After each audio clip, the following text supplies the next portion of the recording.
Family trips would be more enjoyable without me, or so my mother-in-law seems to think. From the window of the speeding car, she looked at me with a mocking smile. This story begins on the first day of a family vacation with my husband's family. On the way to a luxury hotel, we stopped at a gas station. Then, suddenly, I was left behind, completely alone. I stood frozen, unsure of what to do. That moment is unforgettable.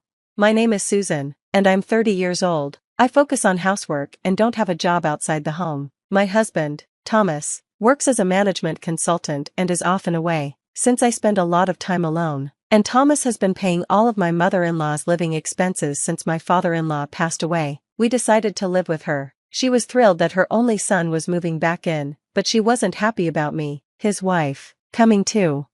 I'm not glamorous or interested in designer brands. I do many household chores, so my hands are often rough, and I wear practical clothes that are easy to move in. To my mother-in-law, I was an embarrassing daughter-in-law she didn't want others to see. My mother-in-law, Linda, is obsessed with appearances and luxury brands. She spent all her inheritance and savings, but refuses to change her extravagant lifestyle. She constantly begs Thomas for more money, but he firmly says, "I'm giving you living expenses, not money for luxuries." Still, she never gives up and often causes problems. To make things worse, my sister-in-law, Jessica, lives nearby with her husband. Jessica has the same attitude as her mother and often makes hurtful remarks, like, "Thomas could do better than a plain woman like you." She comes to our house every day, demanding meals, baths, and drinks, but never offers to help or contribute money. "You're Thomas's wife, so it's your job to handle all the housework," she says. "You're not even good looking, so at least keep the house clean." She even tells Thomas that I don't understand luxury because I've always been poor. Yet, my mother-in-law claims to my husband that she does all the housework herself, and Jessica pretends we're good friends. I used to work in customer service, so I've been using those skills to avoid major conflicts with my mother-in-law and Jessica, but it's been a tough few years. My husband noticed everything, from me doing all the housework to my sister-in-law's awful behavior. However, he didn't confront them directly because I asked him not to. I wanted to avoid completely breaking ties with his family, no matter how badly they treated me. He respected my feelings, but often said, "You don't have to push yourself so hard. I'm okay with cutting ties and living separately." "Thank you," I'd reply, "but I want to try a little harder." I was even thinking of planning a family trip to improve our relationship. "What do you think?" "That sounds good," he said. "I can take time off next month, so let's do this year's trip." My husband and I have always enjoyed traveling together, even before we got married. Occasionally, we'd still take trips as a couple after moving in with my mother-in-law. But once my mother-in-law and sister-in-law found out we were staying at luxury hotels, they began insisting on coming along. "You two are so selfish. How can you go on luxurious trips without us?" they'd complain. "From now on, include us, and make sure it's extravagant."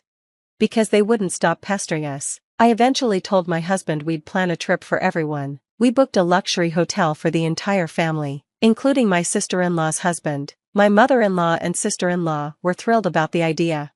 However, just before the trip, my husband's work schedule changed, and he couldn't join us. I considered postponing, but my mother-in-law had already bragged to the neighbors about bringing back fancy souvenirs. She insisted we couldn't cancel, and I reluctantly agreed to go without him.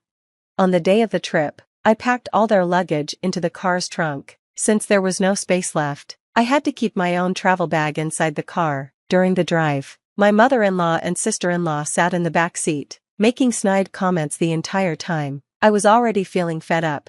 As I drove, I glanced at the empty passenger seat where only my travel bag sat. Without my husband there, I started to feel uneasy. Even as I drove onto the highway, my mother-in-law's complaints didn't stop.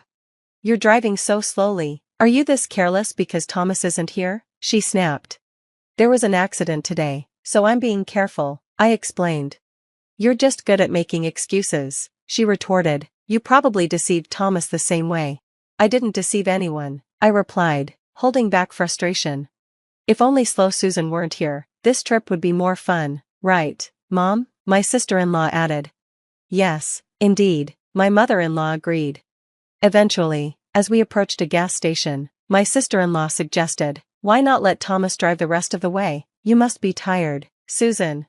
Having prepared their luggage and cleaned the house before our early departure, I was completely exhausted. Reluctantly, I agreed. Susan, could you buy drinks for everyone? My sister-in-law asked as I stepped out of the car. Strangely, my mother-in-law gave me a friendly smile, so different from her usual behavior. Sure, that's fine, I said, surprised by their sudden kindness. Maybe they want to improve our relationship, just like I do, I thought, feeling a bit relieved. But as I was about to walk away from the car, the engine roared to life. To my shock, my mother-in-law threw my luggage out of the car and yelled with a big smile, "Family trips are more enjoyable without the daughter-in-law, you're just in the way." I froze in disbelief as they drove off, leaving me and my travel bag behind. For a moment, I stood completely still, unable to process what had just happened. Her cruel words echoed in my mind. Finally, I realized no matter how much I tried to please my mother-in-law and sister-in-law, it was all for nothing. Feeling overwhelmed, I grabbed my travel bag, my vision blurred, and I could feel tears welling up. Startled, I ran to the restroom, covered my face with a hand towel, and broke down, crying uncontrollably. I don't remember how long I stayed there, crying, but eventually, I noticed a call on my phone. There was also a message from my husband. He had finished work early and was checking on how the trip with his mother and the others was going. As I read his message, my phone rang. It was Thomas. "Thomas, I'm alone at a highway gas station right now," I said, my voice trembling. What happened?" he asked, alarmed. "Thomas, I'm alone at a highway gas station right now," I said, my voice trembling. What happened?" he asked, alarmed. Hearing his concern, I couldn't hold back my tears and started crying again. He patiently listened as I explained everything without rushing me. "I'm really sorry that Mom and the others did this to you," he said softly. "I'll come pick you up right away. I'm so sorry this happened." "Why are you apologizing, Thomas?" I asked, my voice still shaky. "I just wanted to get along with your family, but I couldn't." He paused and then said, "I want you to tell me how you really feel. Do you still want to try and make things work with Mom and the others?" Right then, I realized the truth. "It's too difficult. I can't do it anymore," I admitted. "I see," he said. "I'm sorry for what my family did to you. I'll handle the separation and everything else with them. But are you okay with leaving things as they are? Your feelings, I mean?" "My feelings?" I asked, confused. "Yes, you've been holding back for my sake all this time, haven't you?"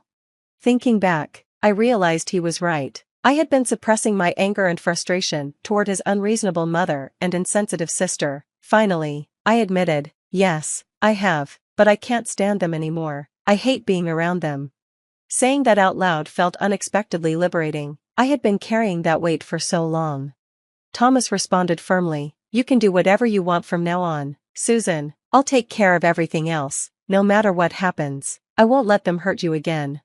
His words gave me a sense of relief, and I made a resolution. I wouldn't tolerate their treatment of me anymore. A few hours later, Thomas arrived at the gas station to pick me up. Just being with him made me smile naturally. I realized how peaceful and happy I felt with him. Even though we were traveling the same distance as before, it was clear that we didn't need anyone else to enjoy our lives together. I couldn't help but grin a little, even though I felt bad for worrying my husband. Thanks to his thoughtful care, I was able to rest well after we got home. The next day, Thomas made a surprising suggestion. "I've narrowed down the options for our new home to places near Susan's parents' house," he said. "What? Why all of a sudden?" I asked, startled. "I want to make sure we're not bothered by Mom and the others anymore. Let's finish moving during the 3 days they're on their trip. Will it be too difficult for you, Susan?" Thomas, who was usually so careful and planned, was suddenly acting decisively. I could tell he was deeply upset, though he kept a gentle smile for me. "I'm all for moving. Let's get started right away," I agreed. Without wasting time, we quickly found a new home and a moving company. Everything went smoothly, and we moved out before the family returned from their trip. During this time, I received several smug emails from my mother-in-law and sister-in-law. "We're having the best trip without you," one read. "The hotel is luxurious and amazing. Make sure it's at this level next time. Dinner was extravagant and delicious. It's even more fun without Susan's ugly face around. Traveling with just the family is so much more relaxing. The jacuzzi is incredible." Their excitement and gloating were obvious, but I just thought, enjoy it while you can. I was looking forward to what would happen next. As expected, at around 10 a.m., on their checkout day, my phone rang. It was my mother-in-law. Susan, what's going on? She demanded. What do you mean? I replied calmly. They're saying the accommodation fee is $100,000. If you're not here, the price is completely different from what you told us, she shouted, panic in her voice. It's only natural that the regular accommodation fee applies, I explained to my mother-in-law. Since I'm not there, the special discount doesn't apply. What are you talking about? She demanded. That hotel is run by my relatives. That's why we were able to stay at a discounted rate, I replied calmly. What? We didn't know that, she exclaimed. Well, all the hotels we've stayed at on our trips were run by my relatives, which is why we always got a special rate. Thomas told me to keep it quiet because if Linda and the others found out, you'd demand to stay for free. What? Anyway, we can't pay $100,000. You have to do something. We're family, right? She begged. You said I wasn't family, remember? You enjoyed yourselves as a family, so please pay as a family. Goodbye, I said firmly and hung up. Ignoring her continued yelling, I felt a sense of relief. In the end, my mother-in-law and the others had to borrow money from shady sources to pay the hotel bill. When they returned, they discovered we had moved, and they couldn't get any more living expenses from us. This caused huge fights between them and my sister-in-law's family, eventually leading to her divorce. With no husband or income, my sister-in-law tried finding work in nightlife but struggled because of her bad reputation and personality. My mother-in-law, abandoned by everyone, even showed up at my husband's office, begging for help. She looked older than her age, her eyes hollow, her face haggard, and her clothes dirty. Crying in the company lobby, she pleaded to live with us. But my husband firmly refused. We're cutting ties, he declared. Left with no options, my mother-in-law ended up doing hard, low-paying jobs just to survive. Years have passed since then. My husband and I now have a lovely child and live a happy, peaceful life. We are even planning to stay at the luxury hotel we couldn't visit before, just the three of us as a family. The hotel owner's relative invited us, wanting to meet our child. We're really looking forward to it. The candles flickered, casting dancing shadows across the white tablecloth. I stared at my husband Simon's face, searching for a hint of the man I'd married 15 years ago. His eyes, once warm and inviting, now held a cold, distant look that sent a chill down my spine. Valerie, he said, his voice barely above a whisper, I want a divorce. The words hung in the air between us, heavy and suffocating.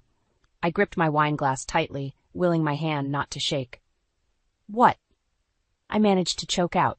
Simon leaned back in his chair, running a hand through his salt and pepper hair. You heard me. I can't do this anymore. We're just not compatible. I felt like I'd been punched in the gut. Not compatible? Simon, it's our anniversary. I thought we were celebrating our life together, not ending it. He had the decency to look uncomfortable. I'm sorry, Val. I've been thinking about this for a while now. It's not fair to either of us to keep pretending. Pretending? My voice rose, drawing curious glances from nearby diners. I lowered it to a harsh whisper. Is that what our marriage has been to you? Pretend? Simon sighed, his eyes darting around the restaurant. Look, can we not do this here? I thought it would be better to tell you somewhere public so you wouldn't make a scene. Anger flared within me, hot and sudden. Make a scene? You dropped this bomb on me during our anniversary dinner, and you're worried about me making a scene? Val, please. I stood up abruptly, my chair scraping loudly against the floor. No, Simon.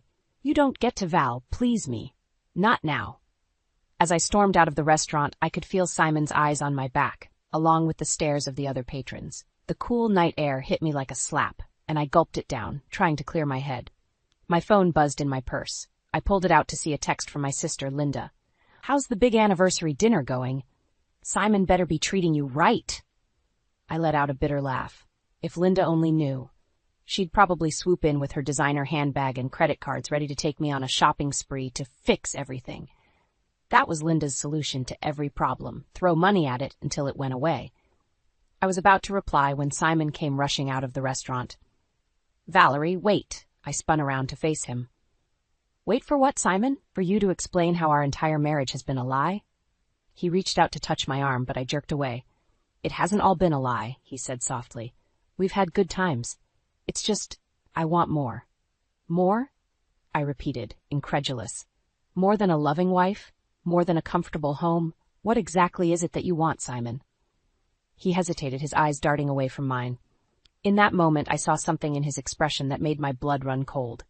It was a mixture of guilt and excitement. "I want a life that's bigger," he said finally. "More exciting, like the one your sister has." The pieces suddenly clicked into place.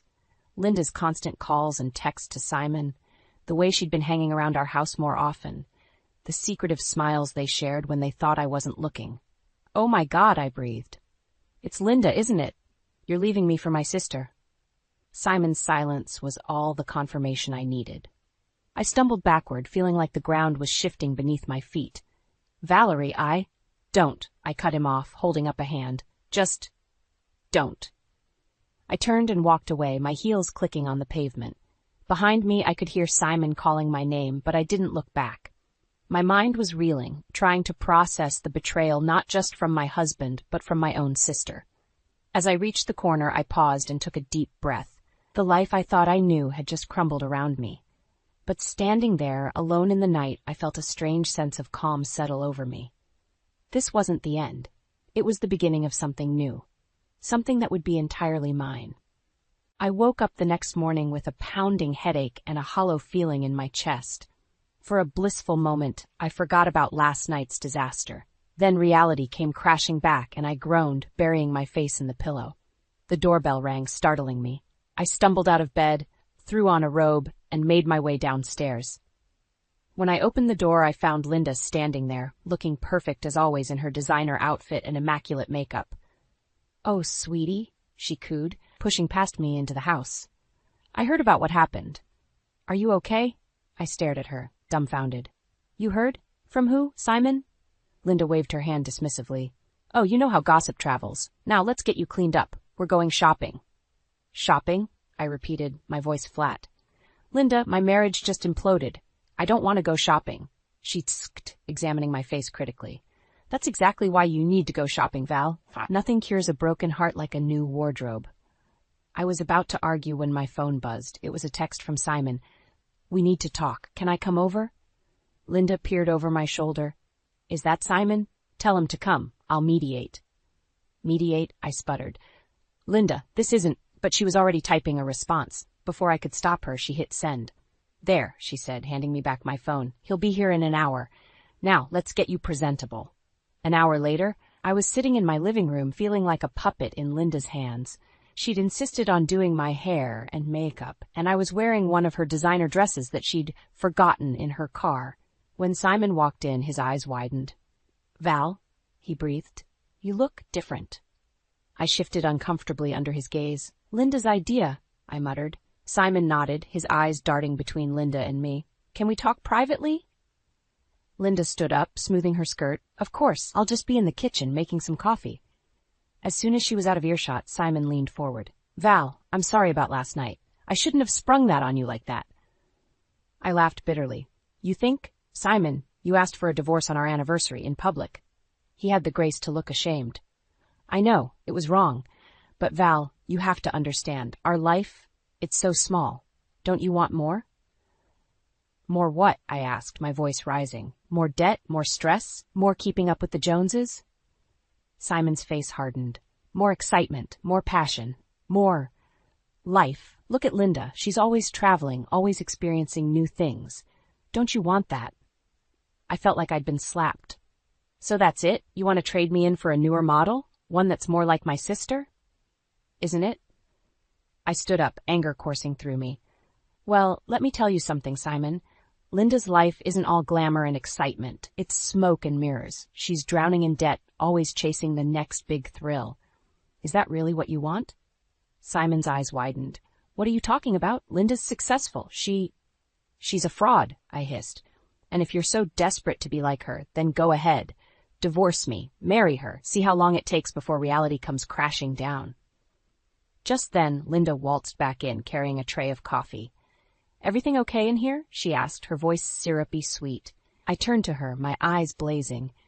"Why don't you tell Simon the truth, Linda? About your maxed-out credit cards, your second mortgage, the loans you can't pay back?" Linda's face went pale. "Valerie, I don't know what you're talking about. Save it." I snapped. I turned back to Simon, who was looking between us with growing horror. "You want a divorce?" Fine. But don't come crawling back when you realize the grass isn't greener on the other side. I stormed out of the room, leaving Simon and Linda staring after me in shocked silence. As I slammed the bedroom door behind me, I felt a strange of anger and exhilaration. For the first time in years, I'd stood up for myself, and it felt good. I was folding laundry when Simon burst through the front door, his eyes wild with excitement. "Val, you won't believe what I just saw." I sighed, bracing myself. "What is it, Simon?" He grabbed my hands, pulling me towards the window. "Look, that new high-rise they've been building. It's finished, and they're starting to sell units." I squinted at the gleaming tower in the distance. "Okay, and?" Simon laughed. "And we should buy one. Can you imagine living up there? The views, the amenities, the prestige." I pulled my hands away, feeling a familiar knot of anxiety forming in my stomach. "Simon, we can't afford that. You know our budget is tight as it is." His face fell, then hardened. "There you go again, always focusing on what we can't do. Why can't you dream a little, Val?" "I'm not dreaming, I'm being realistic," I snapped. "Someone has to be." Simon's phone buzzed. He glanced at it, a small smile playing on his lips. "It's Linda. She wants to know if we want to go see one of the model units with her." Of course it was Linda. Ever since our confrontation, she'd been trying to worm her way back into our lives, acting as if nothing had happened. "You go," I said, turning back to my laundry. "I have work to do." Simon hesitated. "Come on, Val. It'll be fun. Just to look." I spun around, anger flaring. "Just to look? Like how you were just looking at Linda." His face flushed.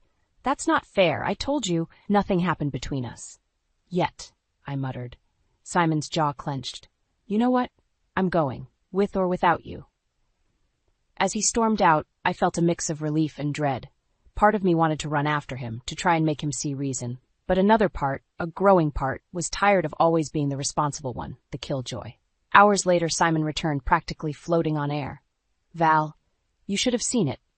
The marble countertops, the floor-to-ceiling windows, the private terrace." I tried to tune him out, focusing on preparing dinner, but his words wormed their way into my brain, painting a picture of a life so different from our current one.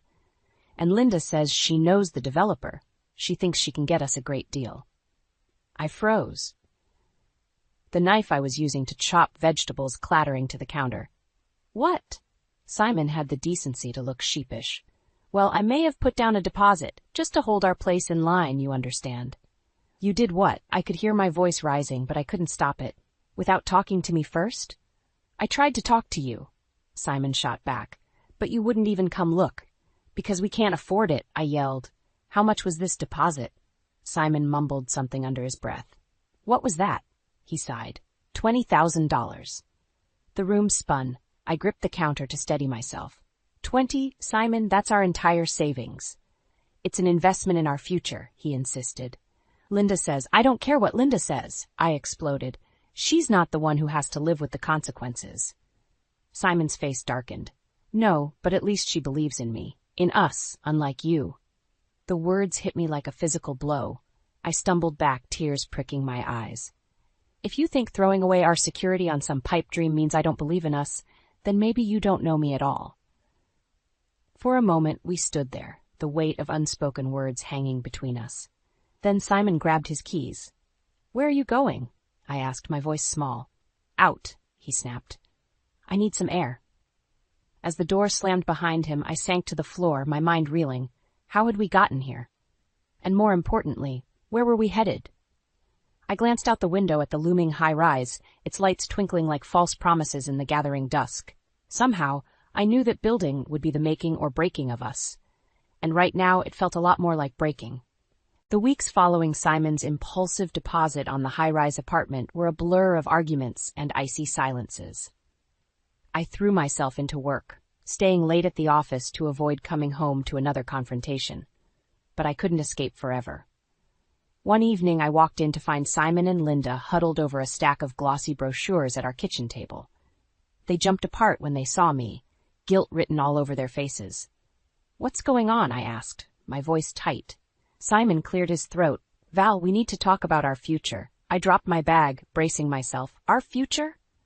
Linda stood up, smoothing her designer dress. "I'll leave you two alone," she said, but Simon caught her arm. "No, stay. We're all family here."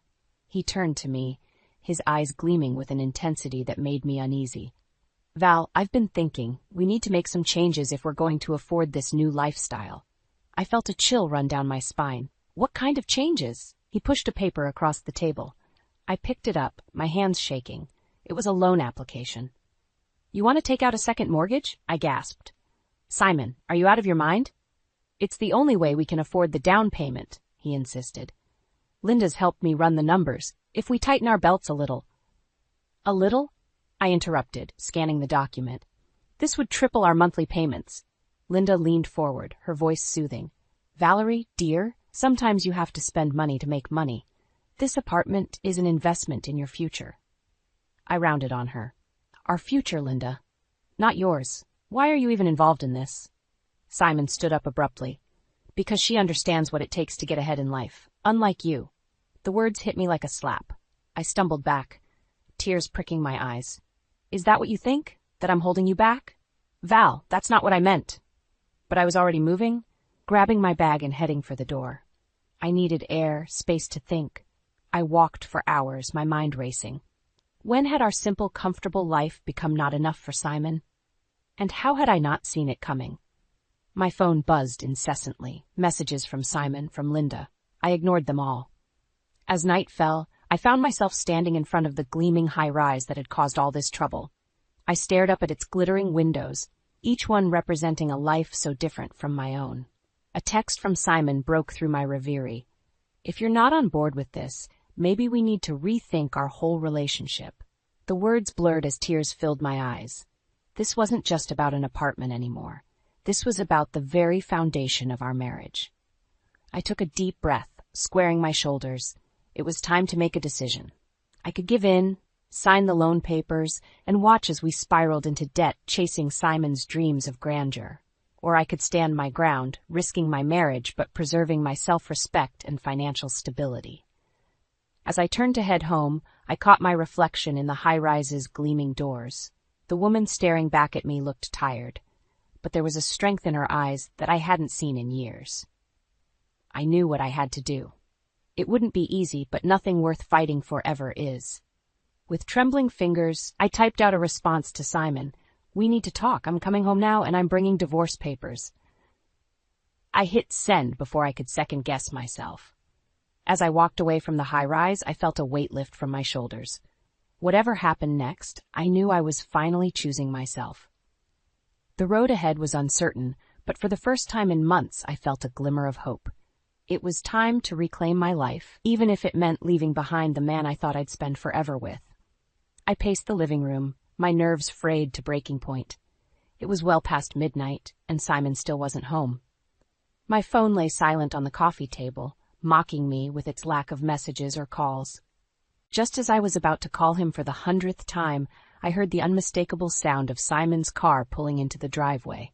But the laughter that followed, high-pitched and feminine, made my blood run cold. The front door burst open, and Simon stumbled in arm with Linda. Both were clearly drunk, their faces flushed and clothes disheveled. Val? Simon slurred, his eyes widening as he spotted me. What are you still doing up? I crossed my arms, fighting to keep my voice steady. Waiting for my husband to come home, though I see he brought company. Linda giggled, leaning heavily on Simon. Oh, don't be such a stick in the mud, sis. We were just having a little fun. Fun? I echoed, my voice hollow. Is that what you call this? Simon disentangled himself from Linda, stumbling towards me. Val, baby, it's not what it looks like. Then what is it, Simon? I snapped, backing away from his outstretched hand. Because it looks like you've been out drinking with my sister while I've been sitting here worried sick. Linda flopped onto the couch, kicking off her heels. Oh, lighten up, Valerie. Simon was just telling me all about your little disagreement. I froze, looking between them. What? Simon at least had the decency to look ashamed. I needed someone to talk to, Val. You've been so distant lately. So you went to her? I gestured wildly at Linda, who was now rifling through her purse. Of all people? At least she listens to me. Simon shouted, his drunken state amplifying his emotions. She understands my dreams, my ambitions. Unlike you, always trying to hold me back. The words hit me like a physical blow. I stumbled back, tears pricking my eyes. Is that really what you think of me? Linda pulled out a folded document from her purse, waving it in the air. Speaking of dreams and ambitions, I brought a little something that might help you two sort things out. With growing horror, I realized what she was holding. Are those divorce papers? Simon's eyes widened, darting between Linda and me. I didn't ask for those. Linda shrugged, a sly smile playing on her lips. Consider it a preemptive measure. You two clearly have some issues to work out. I felt like I was drowning, the room spinning around me. Get out, I whispered. What was that, dear? Linda asked, cupping her ear mockingly. I said get out, I screamed, my composure finally shattering. Both of you. Simon stepped towards me, his face a mask of confusion and hurt. Val, please, let's talk about this. There's nothing left to talk about, I said, my voice breaking. You've made your choice, Simon. You chose her lifestyle, her dreams. Not me. Not us. Linda stood up, swaying slightly. Well, this has been fun, but I think I'll call a cab. Simon, darling, are you coming? I watched, my heart breaking, as Simon hesitated. For a moment, I saw a flicker of the man I'd married. Kind, loving, content with our simple life. But then his eyes hardened, and he turned to Linda. Yeah, I'm coming. As they stumbled out the door, I collapsed onto the couch, my body racked with sobs. The divorce papers lay on the coffee table, a stark reminder of how quickly life can change. With shaking hands, I picked up the document. I could tear it up, pretend this night never happened. Or I could sign it, ending years of love and shared dreams with a single stroke of a pen. As the first light of dawn crept through the windows, I made my decision. I reached for a pen, my hands steady despite the tears blurring my vision. It was time to choose myself, even if it meant losing everything I thought I wanted. I signed the papers, my name a final punctuation mark on this chapter of my life. Whatever came next, I knew one thing for certain. I was done living in Simon and Linda's shadow. It was time to step into the light and find my own path. The moving truck rumbled away, leaving me alone in my new apartment. It was small, nothing like the spacious house I'd shared with Simon, but it was mine. I sat on a box labeled kitchen, surveying the stacks of cardboard surrounding me, each one a piece of my old life. My phone buzzed. A text from Linda. Hope you're settling in, sis. Simon and I are hosting a housewarming party next week. You should come. I laughed bitterly, deleting the message without replying. The audacity of that woman never ceased to amaze me. Weeks passed in a blur of unpacking and adjusting to my new reality. I threw myself into work, taking on extra projects to keep my mind occupied, but I couldn't escape the constant reminders of Simon and Linda's new life together. One evening, as I was walking home from the grocery store, I saw them. They were stepping out of a sleek sports car in front of the high-rise, laughing and wrapped up in each other. Simon was wearing a suit I'd never seen before, and Linda was practically dripping in diamonds. I ducked behind a tree, my heart pounding. They looked so happy, so carefree. For a moment, doubt crept in. Had I made a mistake? Should I have tried harder to be what Simon wanted? But then I saw it. As Linda turned to enter the building, I caught a glimpse of her face. Behind the makeup and the smile, there was a tightness around her eyes, a tension in her jaw. Something wasn't right. Curiosity got the better of me. Over the next few weeks, I found myself watching them from afar. I saw the lavish parties they threw, the expensive restaurants they frequented, but I also saw the arguments, the hushed conversations in corners, the way Simon's smile never quite reached his eyes anymore. One day I ran into my old neighbor, Mrs. Johnson, at the supermarket. Her eyes lit up when she saw me. Valerie, oh, it's so good to see you, dear. How are you holding up? I forced a smile. I'm doing okay, Mrs. Johnson. How are things in the old neighborhood? She leaned in conspiratorially. Well, I shouldn't gossip, but that sister of yours and Simon, they're not doing so well. My heart skipped a beat. What do you mean? There've been some men coming around looking very official, and the arguments. My word, the whole street can hear them shouting at all hours. I thanked Mrs. Johnson and hurried home, my mind racing. What had Simon and Linda gotten themselves into? That night, I couldn't sleep. I tossed and turned, haunted by memories of my life with Simon and worries about what might be happening to him now. Around midnight, my phone rang. Simon's name flashed on the screen. With shaking hands, I answered. Simon? Val. His voice was ragged, desperate. I need your help. We're in trouble. Big trouble. I sat up, fully awake now. What kind of trouble? It's Linda, he said, his voice breaking. She's been lying about everything, her job, her money, all of it. We're drowning in debt, Val. The bank's threatening to foreclose on the apartment. I don't know what to do. Part of me wanted to hang up, to tell him this wasn't my problem anymore. But another part, the part that still cared despite everything, couldn't turn away. Where are you? I asked, already reaching for my keys. At the high-rise. Please, Val. I know I don't deserve it, but please help me. As I drove through the dark, silent streets, my mind was in turmoil. Was I making a huge mistake? Or was this a chance to finally close this chapter of my life for good?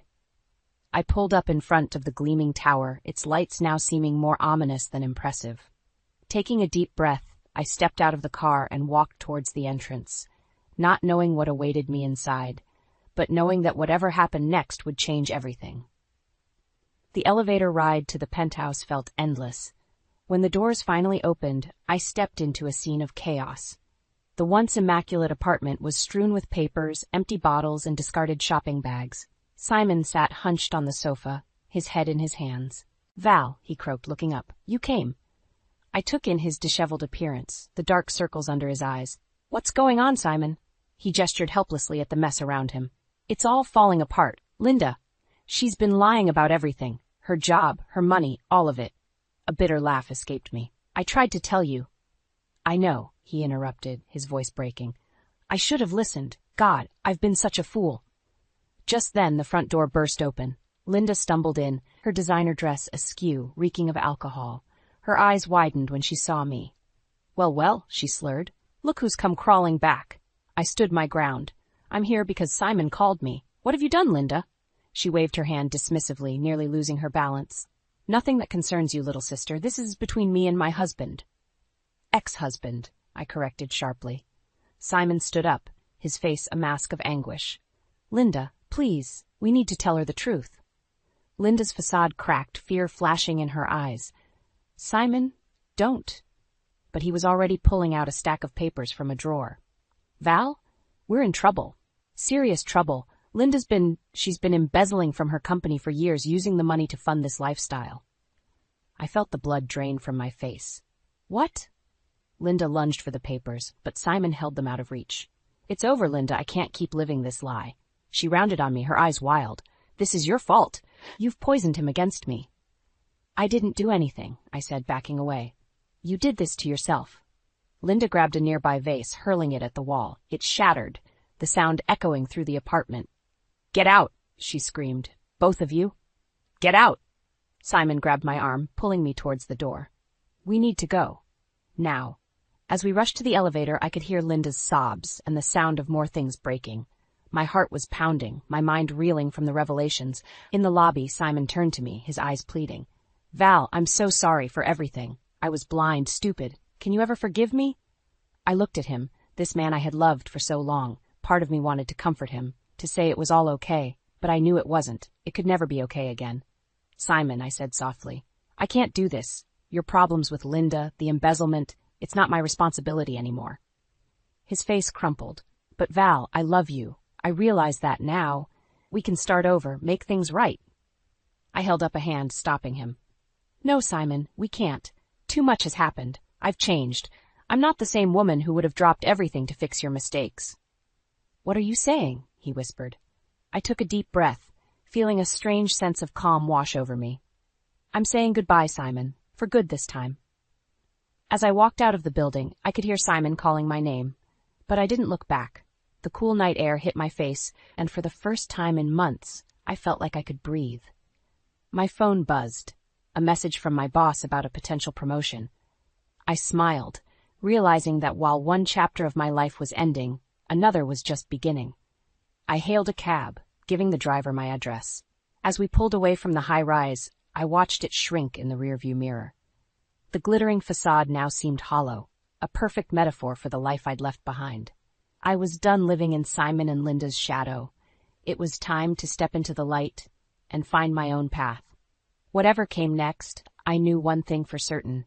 I was ready to face it on my own terms. 6 months after that fateful night at the high-rise, I stood in front of the mirror, adjusting my new blazer. Today was my first day as the newly promoted head of marketing at my firm. The woman staring back at me looked confident, strong, and most importantly, happy. My phone buzzed with a news alert. I nearly dropped it when I saw the headline, "Local businesswoman arrested for embezzlement, ex-husband implicated." My hands shaking, I opened the article. There, in stark black and white, were Linda and Simon's mugshots. The story detailed how Linda's years of financial fraud had finally caught up with her and how Simon had become an unwitting accomplice in her schemes. For a moment, I felt a pang of sympathy for Simon, but then I remembered his cruel words, his disdain for our simple life, his betrayal.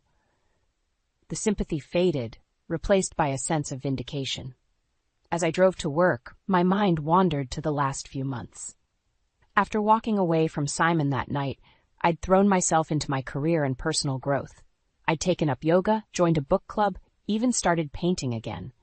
Something I'd given up years ago to accommodate Simon's social calendar. My new apartment, once feeling small and empty, now felt like a sanctuary. Each piece of furniture, each decoration, was a reflection of me, not Simon's tastes, not Linda's extravagant style, just mine. At the office, my colleagues greeted me with warm congratulations. As I settled into my new corner office, my assistant poked her head in. "Miss Thompson, there's a call for you on line 1. It's your ex-husband." I froze, my hand hovering over the phone. Part of me wanted to ignore it, to continue with my day as if Simon didn't exist. But another part, the stronger part, knew I needed this closure. I picked up the receiver. "Hello, Simon." "Val." His voice was rough, defeated. I don't know why I'm calling. I needed to hear your voice." I closed my eyes, steadying myself. "I saw the news, Simon. I'm sorry things turned out this way." He let out a bitter laugh. "Sorry? Don't be. I did this to myself. I threw away the best thing in my life, chasing some ridiculous dream." "Simon?" "No, let me finish," he interrupted. "I was a fool, Val. I had everything, a loving wife, a comfortable life, real happiness, and I threw it all away for what? Fancy cars and empty promises?" I listened silently, feeling a mix of emotions wash over me, sadness, anger, and finally, a sense of peace. "I know it's too late," Simon continued, his voice breaking, "but I needed you to know that I realize now what I lost.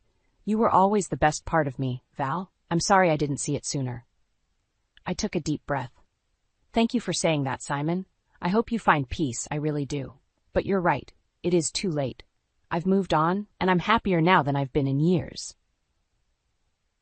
There was a long pause.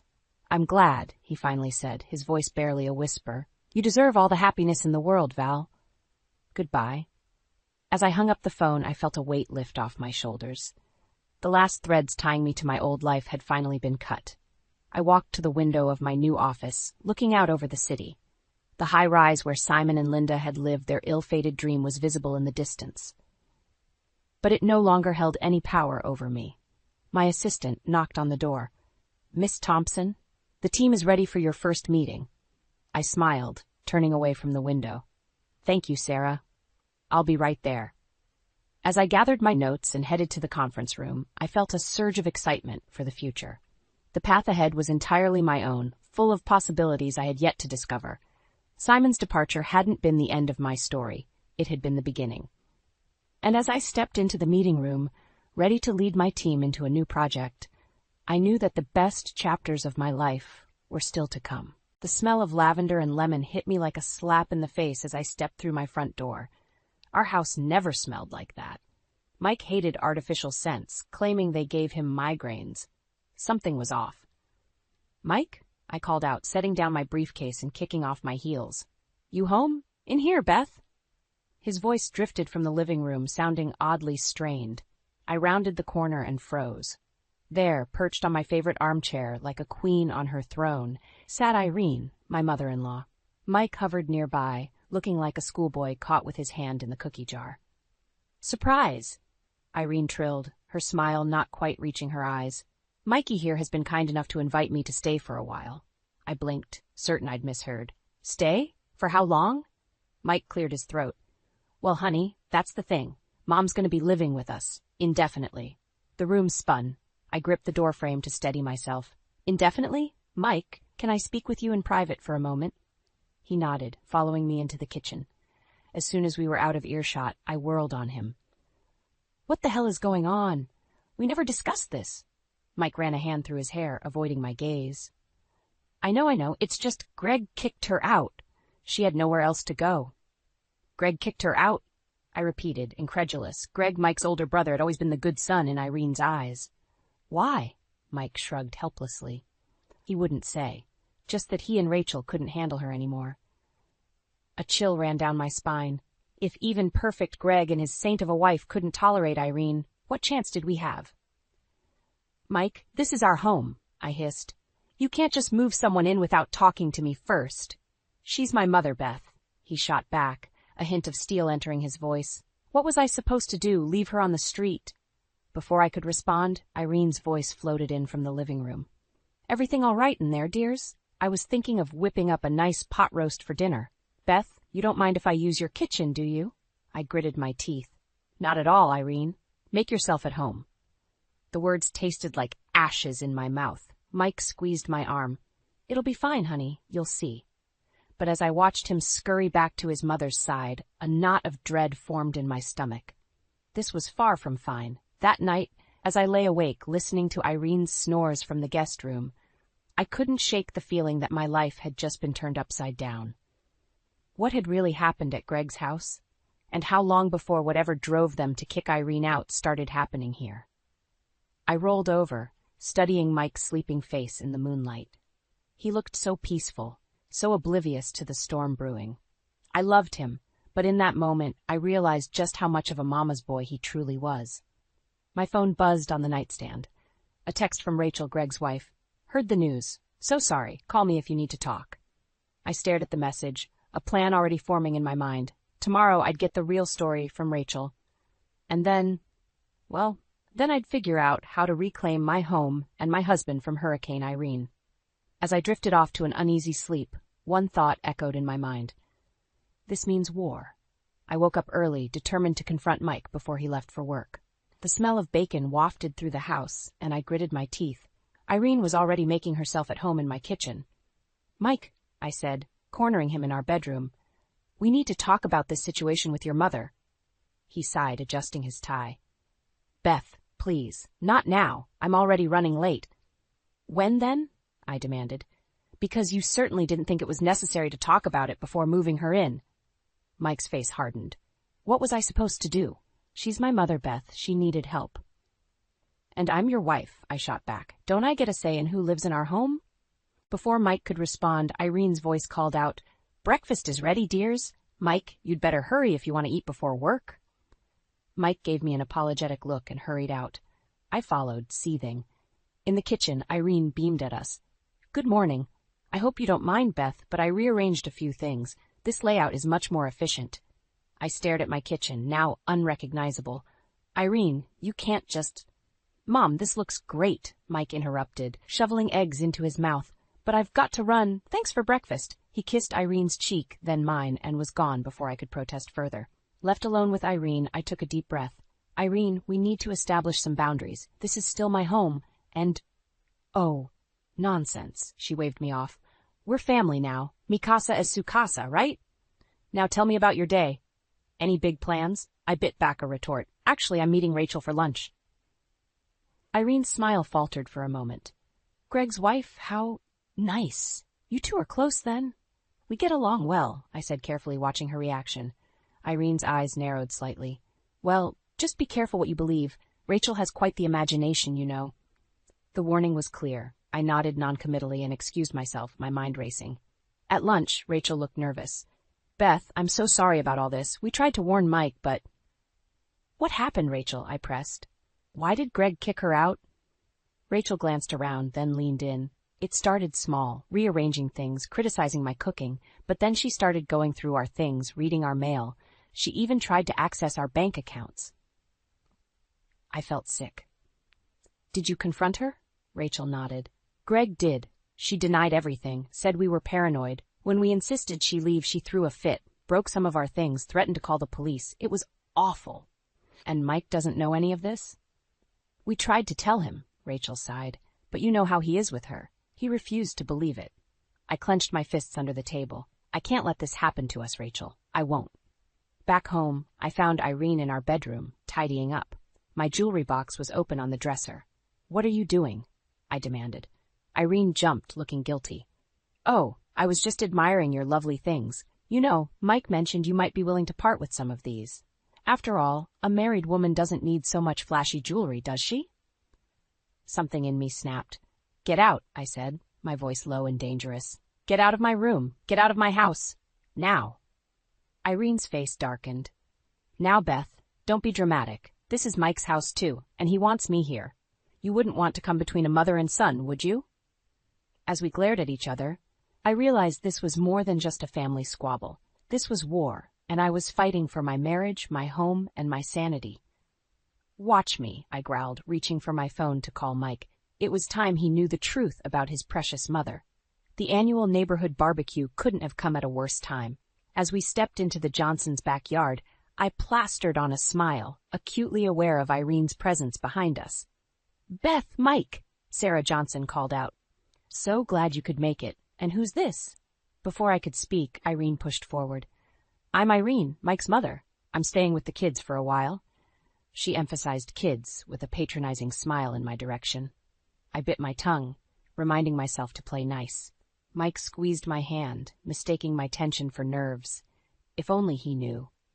As the afternoon wore on, I found myself cornered by well-meaning neighbors, all curious about our new living situation. I deflected as best I could, but Irene seemed to materialize at every turn, ready with her own version of events. "It's just wonderful being able to help out," she gushed to Mrs. Peterson. "You know how young couples struggle these days. Beth's so busy with her little job, she barely has time to keep house." I nearly choked on my lemonade. Little job? I was a senior account manager at a top PR firm. Mike, oblivious as ever, was chatting with some colleagues by the grill. I made my way over, determined to rescue him from Irene's clutches, but she beat me to it. "Mikey, dear," she cooed, "why don't you get your mother a plate? You know what I like." As Mike dutifully headed for the buffet, I overheard Irene speaking to one of his coworkers. "It's such a shame," she said in a stage whisper. "Mike works so hard, and Beth, well, let's just say she's not exactly wife material. Did you know she can't even cook a decent meal?" My cheeks burned with humiliation and rage. I opened my mouth to confront her, but Mike returned, handing Irene a loaded plate. "Here you go, Mom. Beth, do you want anything?" I shook my head, my appetite gone. "I need some air," I muttered, pushing past them. I found a quiet corner of the yard, trying to calm down. Rachel appeared at my side, as concern etched on her face. "Beth, are you okay?" I shook my head, tears threatening to spill. "I can't do this, Rachel. She's poisoning everyone against me, and Mike won't see it." Rachel squeezed my arm. "I know it's hard, but you can't let her win. Fight back, Beth. Show Mike who she really is." As we talked, I noticed Irene watching us. Her eyes narrowed. She whispered something to Mike, who frowned and started walking our way. "Beth," he called, "Mom says you're upset. What's wrong?" I took a deep breath, ready to finally confront him, when a commotion broke out near the house. Sarah Johnson's voice rang out, panicked. "My necklace! It's gone! Has anyone seen my diamond necklace?" The party fell silent. Sarah was near tears, describing the valuable family heirloom she'd been wearing earlier. "We should help look," Mike said, but Irene grabbed his arm. Now, she said loudly. "I'm sure it's just misplaced, unless—" Her gaze settled on me, a malicious glint in her eye. "Beth, dear, you were near Sarah earlier, weren't you?" The implication hung in the air. I stood, shocked into silence, as curious and suspicious eyes turned my way. "Mom, what are you saying?" Mike asked, confusion evident in his voice. Irene shrugged innocently. "Nothing, dear. I just think maybe someone should check Beth's purse, for Sarah's peace of mind, of course." The world seemed to tilt on its axis. I looked at Mike, silently pleading for him to defend me, but he just stood there, uncertainty written all over his face. In that moment, I realized the true depth of the chasm Irene had created between us. This wasn't just about a necklace or a spiteful comment. This was the beginning of the end. "Go ahead," I said, my voice shaking with fury. "Check my purse. Check everything. But when you don't find it, Mike, you and I are going to have a long overdue conversation about your mother." The barbecue fell silent, all eyes on us, as Mike reached for my purse. The aftermath of the barbecue disaster left me reeling. Though Sarah's necklace turned up in her own bathroom, Must have slipped off while I was washing my hands, she'd said sheepishly. The damage was done. Irene's insinuation hung in the air like a toxic cloud, poisoning my relationships with neighbors and friends. I needed space, perspective. So when my best friend Jenna suggested a girls' night out, I jumped at the chance. You look like hell, Beth, Jenna said bluntly, as I slid into the booth at our favorite bar. I sighed, running a hand through my hair. Thanks. I feel like it too. As I poured out the whole sordid story, Jenna's expression morphed from concern to outrage. And Mike just stood there? She demanded. While his mother basically accused you of theft? I nodded, the familiar ache in my chest intensifying. He's completely blind when it comes to her, Jenna. It's like I don't even know him anymore. Jenna reached across the table, squeezing my hand. Beth, honey, I hate to say this, but have you considered that maybe it's time to leave? The words hit me like a physical blow. Leave Mike? The thought had crossed my mind in my darkest moments, but hearing it spoken aloud made it real.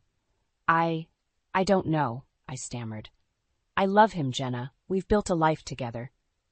A life his mother is systematically destroying, Jenna pointed out. You deserve better than this, Beth. You deserve someone who puts you first. Her words echoed in my head as I drove home, slightly buzzed and emotionally drained. But as I pulled into our driveway, I knew something was wrong. The living room lights were blazing, and I could hear raised voices from inside. I entered to find Mike and Irene in a heated argument, surrounded by cardboard boxes. What's going on? I asked, my heart racing.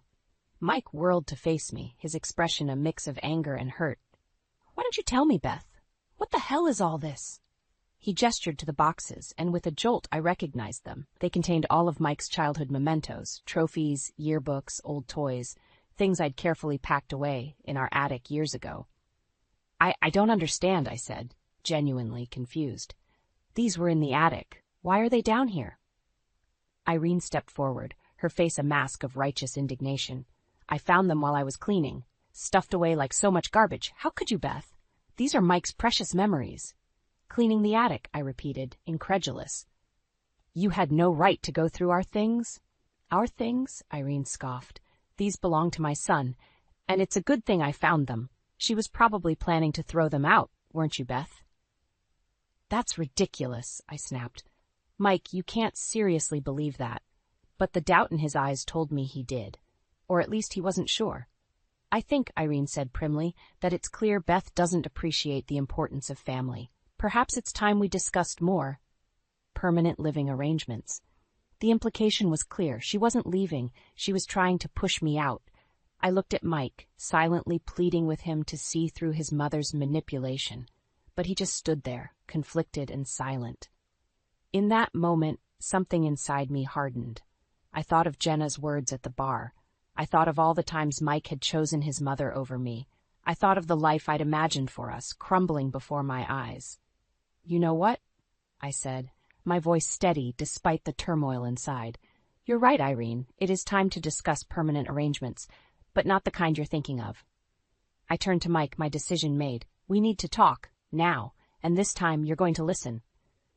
As I led him to our bedroom, leaving a sputtering Irene behind, I knew. This was it, the moment that would define our future or end it. I trudged up the driveway, exhausted after a grueling day at work. All I wanted was a hot shower and some peace and quiet. Fat chance of that with Hurricane Irene in residence. The moment I stepped inside, I knew something was off. The air felt different, charged with an unsettling energy. I called out, Mike? Irene? No answer. Frowning, I made my way upstairs. As I approached our bedroom, I heard muffled sounds, rustling, drawers opening and closing. I pushed the door open and froze. Irene stood in the middle of the room, surrounded by chaos. My clothes were strewn across the bed, drawers pulled out, and my jewelry box lay open on the dresser. What the hell are you doing? I demanded, my voice shaking with fury. Irene whirled around, her face a mask of faux innocence. Oh, Beth, I was just tidying up. This room was such a mess, I thought I'd help out. By going through my personal belongings? I strode into the room, snatching my favorite necklace from her hands. This isn't tidying, Irene. This is an invasion of privacy. Her eyes narrowed. Now, dear, there's no need for dramatics. I'm family, after all, and families share everything, don't they? Not like this, I hissed. Where's Mike? Does he know you're doing this? A sly smile crept across Irene's face. Mike understands that a mother only wants what's best for her son, and right now, what's best is making sure he's not being taken advantage of. My blood ran cold. What are you talking about? Irene held up a stack of papers. With a jolt, I recognized them. Financial documents I'd been reviewing for work, confidential client information. Imagine my surprise, Irene said, her voice dripping with false concern, when I found these hidden away. Planning to embezzle from your company, Beth? Or perhaps engage in some insider trading? Those are confidential work documents, I snapped, reaching for them. You have no right. Irene danced away, clutching the papers to her chest. Oh, I think Mike has every right to know what his wife is up to. In fact, I've already called him. He's on his way home now. Panic clawed at my throat. Irene, you don't understand. Those papers are legitimate. If you've told Mike. Told me what? Mike's voice came from the doorway. He looked between us, confusion etched on his face. Mom? Beth? What's going on? Irene's expression morphed into one of maternal concern. Oh, Mikey, I'm so sorry, but I think Beth has been hiding things from you. Dangerous things. As Irene spun her web of lies, twisting the truth about the documents, I watched Mike's face. I saw doubt creep in. Saw him looking at me with suspicion. Mike, I pleaded, you can't seriously believe this. Your mother went through our things without permission. She's manipulating you. But I could see the conflict in his eyes. The little boy who could never disappoint his mother, warring with the man who had promised to stand by me. I think, Mike said slowly, that we all need to calm down and talk about this rationally. Rationally? I exploded. Mike, open your eyes. Your mother has been systematically trying to drive a wedge between us since the moment she moved in, and you've let her. Mike flinched, as if I'd slapped him. Beth, that's not fair. Mom's just trying to help. Help? I laughed bitterly. Is that what you call this? I looked between them. Mike, uncertain and conflicted, and Irene, smugly triumphant. In that moment, I realized nothing I said would make a difference. Mike would always choose his mother. A calm settled over me, born of absolute clarity. I knew what I had to do. You know what? I said, my voice steady. You two deserve each other. I'm done. I grabbed my purse and car keys, ignoring Mike's protests and Irene's false concerns. As I reached the bedroom door, I turned back one last time. When you're ready to be a husband instead of a son, Mike, you know where to find me. But I won't hold my breath.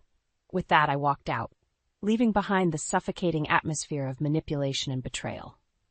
I didn't know where I was going, but I knew one thing for certain. I wasn't coming back until things changed. And if they never did, well, I was prepared for that too. 3 days. That's how long I'd been staying at Rachel's, my mind a whirlwind of anger, hurt, and indecision. Mike had called countless times, left dozens of messages. I ignored them all. On the 4th morning, I woke with a sense of clarity. This ends today, one way or another. Are you sure about this? Rachel asked as I gathered my things. I nodded, steeling myself. It's time Mike made a choice. I can't live like this anymore. The drive home felt surreal. I'd spent weeks compiling evidence of Irene's manipulation. Screenshots of texts, recordings of her snide comments, statements from friends who'd witnessed her behavior. It was all in a folder on my phone, ready to be presented like some twisted court case. As I pulled into our driveway, I saw Mike's car. Good. He was home. I entered the house, my heart pounding. Voices drifted from the kitchen, Mike and Irene arguing. Mom, you can't keep doing this. Beth is my wife. I'm only trying to protect you, Mikey. Can't you see she's not good enough for you? I stepped into view, my presence silencing them both. Well, isn't this cozy? Mike jumped up. Beth, you're home. I've been trying to reach you. I know. I cut him off. We need to talk. All of us. Irene's eyes narrowed. Now, Beth, there's no need for dramatics. Shut up, Irene, I snapped, surprising even myself with the venom in my voice. For once in your life, just shut up and listen. I turned to Mike, my resolve hardening. It's time to make a choice, Mike. Your mother or our marriage? His face paled. Beth, that's not fair. You can't ask me to. Can't I? I pulled out my phone, bringing up the folder of evidence. Let me show you exactly what your mother has been doing. For the next 20 minutes, I laid it all out. The snide comments caught on video, the text messages to friends spreading lies about me, the The recordings of her going through our things, her attempts to access our finances. With each piece of evidence, Mike's expression grew more horrified. Irene sputtered denials, but the proof was irrefutable. I had no idea, Mike whispered, looking shell-shocked. Because you didn't want to see it, I said, my voice breaking. You've always chosen her, Mike, every single time. Irene, seeing her control slipping, lashed out. This is ridiculous. Mikey, are you going to let her talk to your mother this way? After everything I've done for you? Mike looked between us, torn. And in that moment, I knew he still couldn't do it, couldn't stand up to her. You know what? I said, a strange calm settling over me. I'll make this easy for you. I pulled out a manila envelope I'd been carrying in my purse. Divorce papers. I've already signed them. The room went deathly quiet. Mike stared at the envelope, his face ashen. Beth, no. Please, we can work this out. Can we? I asked, tears finally spilling over. Because I don't think we can, Mike, not as long as you're unwilling to cut the apron strings. Irene, sensing victory, couldn't help but gloat. Well, if that's how you feel, Beth, perhaps it's for the best. Mikey deserves someone who understands family loyalty. I whirled on her, years of pent-up rage exploding. Family loyalty? You wouldn't know the meaning of the word. You've done nothing but try to destroy our marriage from day one. As Irene and I faced off, Mike suddenly slammed his hand on the table. Enough! We both turned, startled by his outburst. Mike stood, his face a mask of anguish and determination. This ends now, he said, his voice shaking. I'm done being caught in the middle. It's time for me to make a choice. As Mike took a deep breath, preparing to speak, I held mine. This was it, the moment that would determine everything. The tension in the room was palpable as Mike took a deep breath, his eyes darting between Irene and me. I held my breath, my heart pounding so loudly I was sure they could hear it. Mom, Mike began, his voice trembling slightly, I love you. You're my mother, and nothing will ever change that. But, he paused, swallowing hard.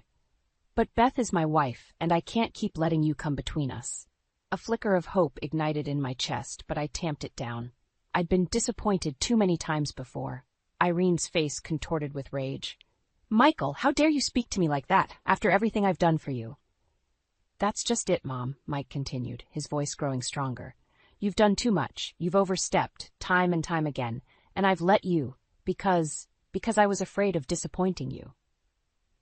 I watched in disbelief as Mike straightened his shoulders, looking more resolute than I'd ever seen him. But I'm more afraid of losing Beth, of losing the life we've built together. Irene's eyes narrowed dangerously.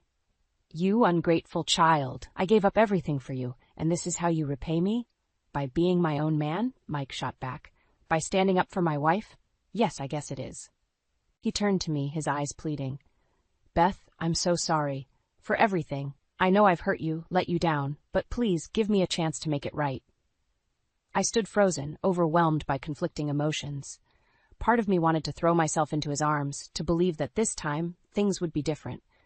But another part, the part that had been hurt and betrayed too many times, held back. Mike, I said carefully, I appreciate what you're saying. But words aren't enough anymore. I need action. Irene, sensing her control slipping away, played her final card. Fine, she shrieked. If that's how you both feel, I'll just leave. I'll go back to my house and you'll never have to see me again. Mike and I exchanged a look of confusion. Your house? I asked. I thought you sold it? A flicker of panic crossed Irene's face. Well, that is... Mom? Mike's voice was dangerously quiet. Did you lie about selling your house? Irene's silence was all the confirmation we needed. Oh my God, I breathed. You manipulated us. You had a home all along, but you chose to come here and wreak havoc on our marriage. Mike's face hardened. Get out, he said, his voice cold. Now. Mikey, please, Irene whimpered, but Mike cut her off. No. I'm done. Pack your things and leave, today. As Irene stomped upstairs, sobbing dramatically, Mike turned to me. Beth, I know this doesn't fix everything, but I hope it's a start. I nodded, still processing everything that had happened. It is. But Mike, we have a lot to work through. Trust to rebuild. He reached for my hand, and after a moment's hesitation, I let him take it. I know, and I'm ready to do whatever it takes. Counseling, time apart, anything. I can't lose you, Beth. As we stood there, hand in hand, I felt a glimmer of hope. It wasn't a fairy tale ending. We had a long road ahead of us. but for the first time in months, I felt like we might actually make it. Suddenly, a crash from upstairs jolted us out of the moment. We rushed up to find Irene in our bedroom, my jewelry box upended on the floor. "What are you doing?" I cried. Irene straightened, clutching something in her hand. "If you're kicking me out, I'm taking what's rightfully mine." As she pushed past us, I caught a glimpse of what she held, my grandmother's antique locket, the most precious thing I owned. In that moment, something in me snapped. All the pain, all the frustration of the past months came rushing to the surface. Without thinking, I lunged for Irene, determined to reclaim what was mine, not just the locket, but my life, my marriage, my sense of self. As we grappled at the top of the stairs, I dimly heard Mike shouting. Then suddenly, the world tilted. I felt myself falling, Irene's nails raking my arm as she tried to catch her balance. The last thing I saw was Mike's horrified face as I tumbled down the stairs, the world going black around me. The steady beep of a heart monitor pulled me from the darkness. I blinked, the harsh hospital lights making me wince. As my vision cleared, I saw Mike slumped in a chair beside my bed, his face haggard with worry. "Beth?" His voice cracked as he leaned forward. "Oh, thank God. You're awake." Memories flooded back, the confrontation, Irene's theft, the fall. I tried to sit up, but pain shot through my body. "Easy," Mike soothed, gently pushing me back. "You took quite a tumble. Concussion, bruised ribs, sprained wrist." "Irene?" I croaked. Mike's face hardened. "Gone. For good this time. I've made sure of it." As he filled me in on the details, Irene's arrest for assault and attempted theft, the restraining order he'd filed, I felt a weight lifting from my chest. It was over. Finally, truly over. But as the relief faded, a new worry set in. "Mike," I said softly, "what happens now, with us?" He took my hand, his eyes brimming with tears. "Beth, I know I've let you down. I've been a coward, choosing the easy path instead of standing up for our marriage. But seeing you fall, I've never been so terrified in my life. It made me realize what really matters." I wanted to believe him, but doubt still gnawed at me. "How do I know this isn't just another promise you'll break when things get tough?" Mike nodded, understanding my hesitation. "You're right to doubt me. I haven't earned your trust, but I'm asking for a chance to rebuild it. I've scheduled appointments with a marriage counselor. I'm ready to do the work, Beth, to be the husband you deserve." As I looked into his eyes, I saw a determination I'd never seen before. But I also saw my own reflection, stronger, more self-assured than I'd been in years. "I appreciate that, Mike," I said carefully, "and I'm willing to try counseling. But I need you to understand something. I'm not the same woman I was before all this. I've found a strength in myself that I didn't know I had." He squeezed my hand. "I know, and I love you even more for it." Over the next few weeks, as I recovered physically, Mike and I began the harder work of healing our marriage. It wasn't easy. There were setbacks, arguments, moments when I wondered if we were fighting a losing battle. But slowly, surely, things began to change. Mike stood up to his mother when she tried to weasel her way back into our lives. He supported my decision to take a promotion at work, even though it meant longer hours. We learned to communicate, to truly listen to each other. 6 months after my fall, we stood in our living room, surrounded by boxes. We decided to sell the house, to start fresh somewhere, without the lingering ghosts of the past. As Mike carried the last box out to the moving truck, I took a final look around. I thought of all the pain, the anger, the fear these walls had witnessed. But I also remembered the laughter, the love, the life we'd built here. "Ready?" Mike asked, returning to the doorway. I nodded, a bittersweet smile on my face. "Ready." As we walked out hand in hand, I realized something profound. The house wasn't our home. We were, and we were taking that home with us, stronger and more resilient than ever. In the end, Irene's intrusion hadn't destroyed us. It had forced us to confront our weaknesses, to fight for what truly mattered. We'd been forged in fire, emerging not unscathed, but unbroken. As we drove away, I looked at Mike, seeing him with new eyes. He wasn't perfect, and neither was I. But we were perfectly imperfect together, and that, I realized, was worth fighting for. The road ahead wouldn't be easy. We still had work to do, trust to rebuild. But for the first time in a long time, I felt hope, real, unshakable hope, because now I knew the truth. Home isn't a place. It's not defined by 4 walls or a shared last name. Home is where you find your strength, where you're free to be your truest self. and I was finally, truly, home. The doorbell's shrill ring pierced through our quiet Sunday afternoon like a harbinger of doom. I froze, spatula in hand, my eyes meeting Dylan's across the kitchen island. We both knew who it was without having to check. "Maybe if we're quiet, she'll go away," I whispered, hope flickering in my chest. Dylan's shoulders sagged as he shook his head. "You know my mother, Hannah. She'll just use her key if we don't answer." As if on cue, we heard the telltale jingle of keys in the lock.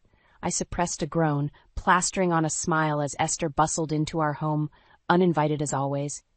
"There you are," she exclaimed, her eyes zeroing in on me. "I've been ringing that bell for ages. Didn't you hear me?" "Sorry, Esther," I managed, my voice sickly sweet. "We were just about to have lunch. Would you like to join us?" Her eyes narrowed, scrutinizing the half-prepared meal on the counter. "Sandwiches? At your age, you should be preparing proper Sunday roasts, Hannah. How do you expect to give me grandchildren if you can't even cook a decent meal?" I bit my tongue, feeling the familiar sting of her words. Dylan stepped in, his voice tight.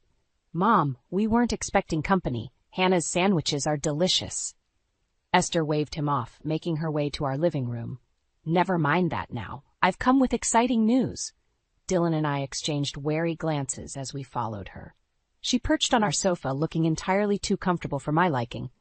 "What news, Mom?" Dylan asked, his hand finding mine and squeezing gently. Esther beamed, her eyes glittering with triumph. "I've found the perfect fertility specialist for you two. Dr. Rosenberg is a miracle worker. I've already made an appointment for next week." The room seemed to tilt sideways. I struggled to find my voice, shock and anger warring inside me. "You did what?" "Now, Hannah, don't be difficult," Esther chided. "I know you two have been trying, and clearly something isn't working. It's time to get professional help." "Mom," Dylan interjected, his voice strained. "We appreciate your concern, but our family planning is private. We don't need—" "Nonsense!" Esther cut him off. "I'm not getting any younger, and I want grandchildren while I can still enjoy them. You two have been married for over a year now. It's time." I felt my cheeks burning, humiliation and rage coursing through me. "Esther, with all due respect, this is completely out of line. Dylan and I will decide when and if we have children. It's not up for discussion." Esther's eyes flashed dangerously. "I see. So you're the one holding things up, are you? I always knew you weren't good enough for my Dylan. A real wife would." "That's enough." Dylan's voice boomed, startling us both. I'd never heard him raise his voice to his mother before. "Mom, you need to leave. Now." Esther's mouth gaped open in shock. "But Dylan, I only want what's best for you. This woman is my wife," Dylan said firmly, standing up, "and I won't have you disrespecting her in our home. Please leave." For a moment, I thought Esther might argue further, but something in Dylan's stance must have convinced her. She gathered her purse, her lips pressed into a thin line. "This isn't over," she hissed as she swept past us. The door slammed behind her, leaving a ringing silence in its wake. I sagged against Dylan, feeling drained. "I'm so sorry," he murmured into my hair. "I had no idea she'd go this far." I pulled back, meeting his worried gaze. "It's not your fault. But Dylan, we can't keep living like this. Something has to change." As we stood there, the remnants of our peaceful Sunday in tatters around us, I knew we were at a crossroads. Esther had pushed too far this time, and now we had to decide, our marriage or his mother. The battle lines were drawn, and I was ready to fight. I sat on our bed, staring at the framed photo of Dylan and me on our wedding day. We looked so happy, so full of hope. How had things gone so wrong in just over a year? "Penny, for your thoughts." Dylan's voice pulled me from my reverie. He sat beside me, his warmth a comfort I desperately needed. "I was just thinking about the day we met," I said, leaning into him. "Remember how scandalized your mother was?" Dylan chuckled, but it was tinged with sadness. "How could I forget? It was my 30th birthday party, and you were the stripper my friends hired as a joke." The memory of that night flooded back, as vivid as if it had happened yesterday. I'd been working my way through grad school, taking whatever jobs I could to make ends meet. When I'd shown up at that upscale party in my ridiculous cop costume, I'd been mortified to find it was a family gathering. "Esther nearly had a heart attack when I started my routine," I said, giggling despite myself. "And you?" "I fell in love at first sight," Dylan finished, kissing my forehead, even if it took me a while to admit it. Our courtship had been a whirlwind, passionate and intense. But from the start, Esther had made her disapproval clear. I remembered our first official family dinner, just weeks after we'd started dating. She grilled me like I was on trial, I said, the old hurt rising in my chest. Where I was from, what my parents did, my 5-year plan, as if I was some gold digger after your family's money. Dylan sighed heavily. I should have shut it down then and there. I'm sorry, Hannah. I thought if we just gave her time, she'd come around. But Esther hadn't come around. If anything, her animosity had grown over the years. Every milestone in our relationship had been met with her thinly veiled disapproval. Our engagement announcement had been particularly painful. Do you remember what she said when you told her we were getting married?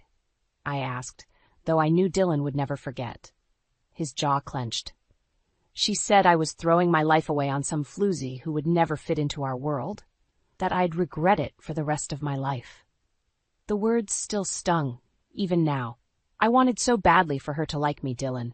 I tried everything, cooking her favorite meals, asking for her advice, even offering to plan the wedding her way. But nothing was ever good enough.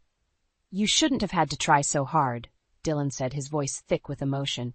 You're amazing just as you are. If she can't see that, it's her loss. I turned to face him, cupping his cheek in my hand. I love you for saying that. But Dylan, we can't keep living like this. Your mother's behavior is getting worse, not better. That stunt she pulled today with the fertility doctor? It's just the beginning. Dylan nodded, his expression grave. I know.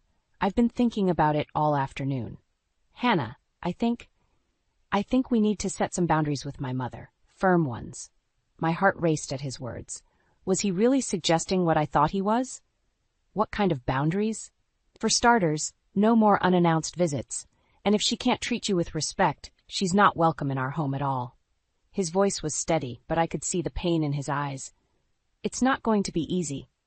But our marriage has to come first. I felt a mix of relief and trepidation wash over me. Are you sure? She's your mother, Dylan. I don't want to come between you. You're not, he said firmly. She's the one driving a wedge between us. It's time I stood up to her, for both our sakes.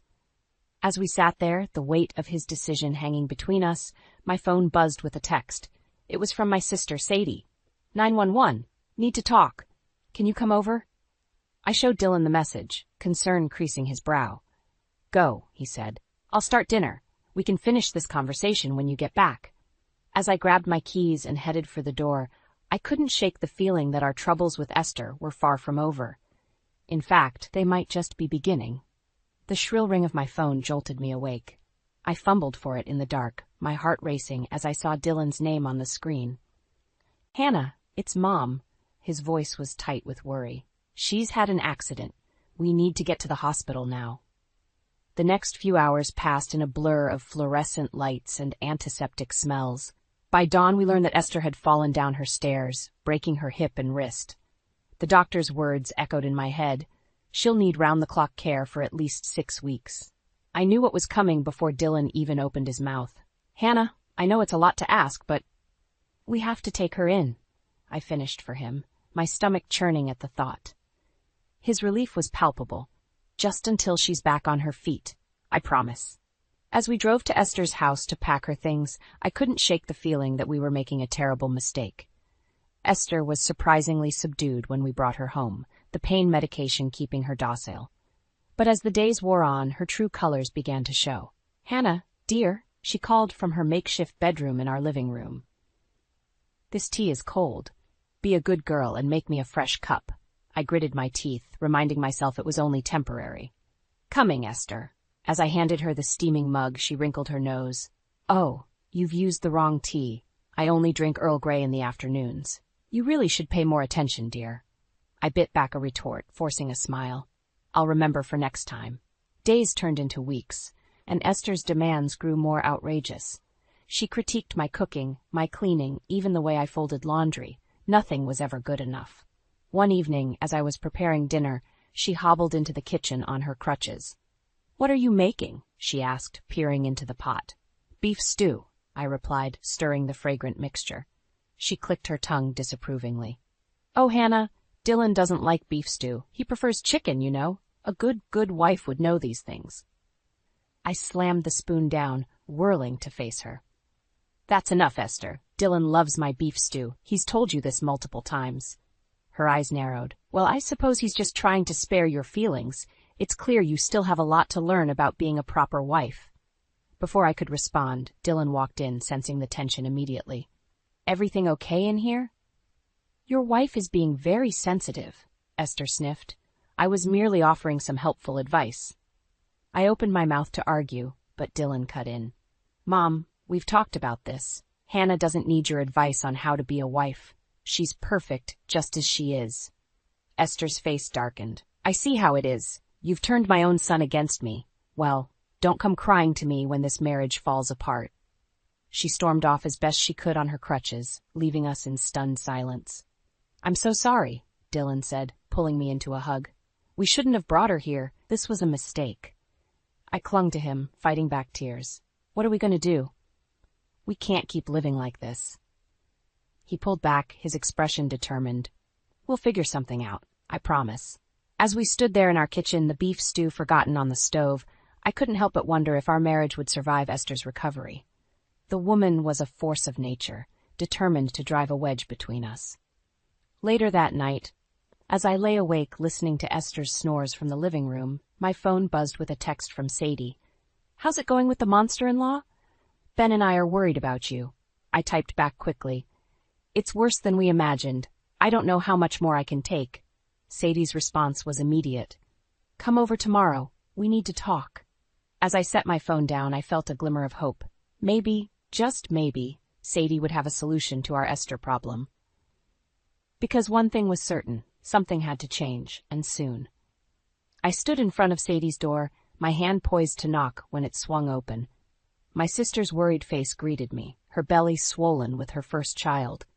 Hannah, thank God you're here, she said, pulling me into a hug. I've been so worried about you. As we settled on her couch, the words tumbled out of me, every slight, every barbed comment, every manipulative tactic Esther had employed over the past few weeks. Sadie listened, her face growing darker with each revelation. Hannah, this is abuse, she said firmly when I finished. You can't keep living like this. I sighed, running a hand through my hair. I know, but what choice do I have? She's Dylan's mother, and she's injured. We can't just throw her out. Sadie's eyes narrowed. Can't you? Because from where I'm sitting, that's exactly what you should do. Before I could respond, my phone buzzed. It was Dylan. Hannah, where are you? Mom's having a fit because you're not here to help her with lunch. I felt the familiar knot of anxiety tighten in my stomach. I have to go, I told Sadie, standing up. She grabbed my arm. Hannah, wait, promise me you'll think about what I said. You deserve better than this. I nodded, not trusting myself to speak, and hurried home. The moment I walked through the door, Esther's shrill voice assaulted me. There you are. Where have you been? I've been calling for you for hours. I took a deep breath, trying to stay calm. I'm sorry, Esther. I was visiting my sister. Her eyes narrowed. Your sister? And what about your family here? Don't we matter to you? Before I could respond, Dylan intervened. Mom, that's enough. Hannah has a right to visit her family. Esther's face crumpled into a look of hurt that I was sure was fake. I see how it is. You two are ganging up on me. After all I've done for you, Dylan, I raised you, sacrificed everything for you, and this is how you repay me? I watched as guilt flashed across Dylan's face. Mom, that's not what's happening here. We're just... Save it, she snapped. I know when I'm not wanted, I'll just go back to my room and suffer in silence. As she hobbled away, I felt something inside me snap. That's it, I said, my voice shaking with anger. I can't do this anymore. Dylan looked at me, alarmed. Hannah, what are you saying? I'm saying that your mother is tearing us apart, Dylan. Can't you see it?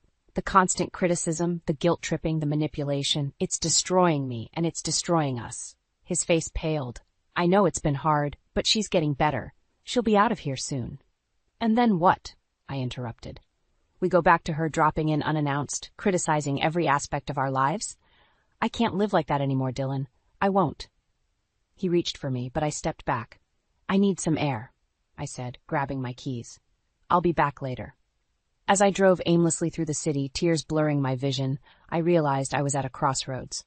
I loved Dylan with all my heart, but I couldn't keep sacrificing my mental health and our marriage for his mother's approval. My phone buzzed with a text from Sadie. "Have you thought about what I said?" I pulled over, my hands shaking as I typed my response. "Yes, I think it's time for some drastic changes." As I hit send, I felt a mix of terror and relief wash over me. I didn't know what those changes would look like yet, but I knew one thing for certain. Things couldn't go on as they were. It was time to take a stand for myself and for my marriage. The question was, would Dylan stand with me? I sat in my car, parked outside our house, gathering the courage to go inside. The sun had long since set, and I knew Dylan must be worried sick. Taking a deep breath, I stepped out and walked to the door.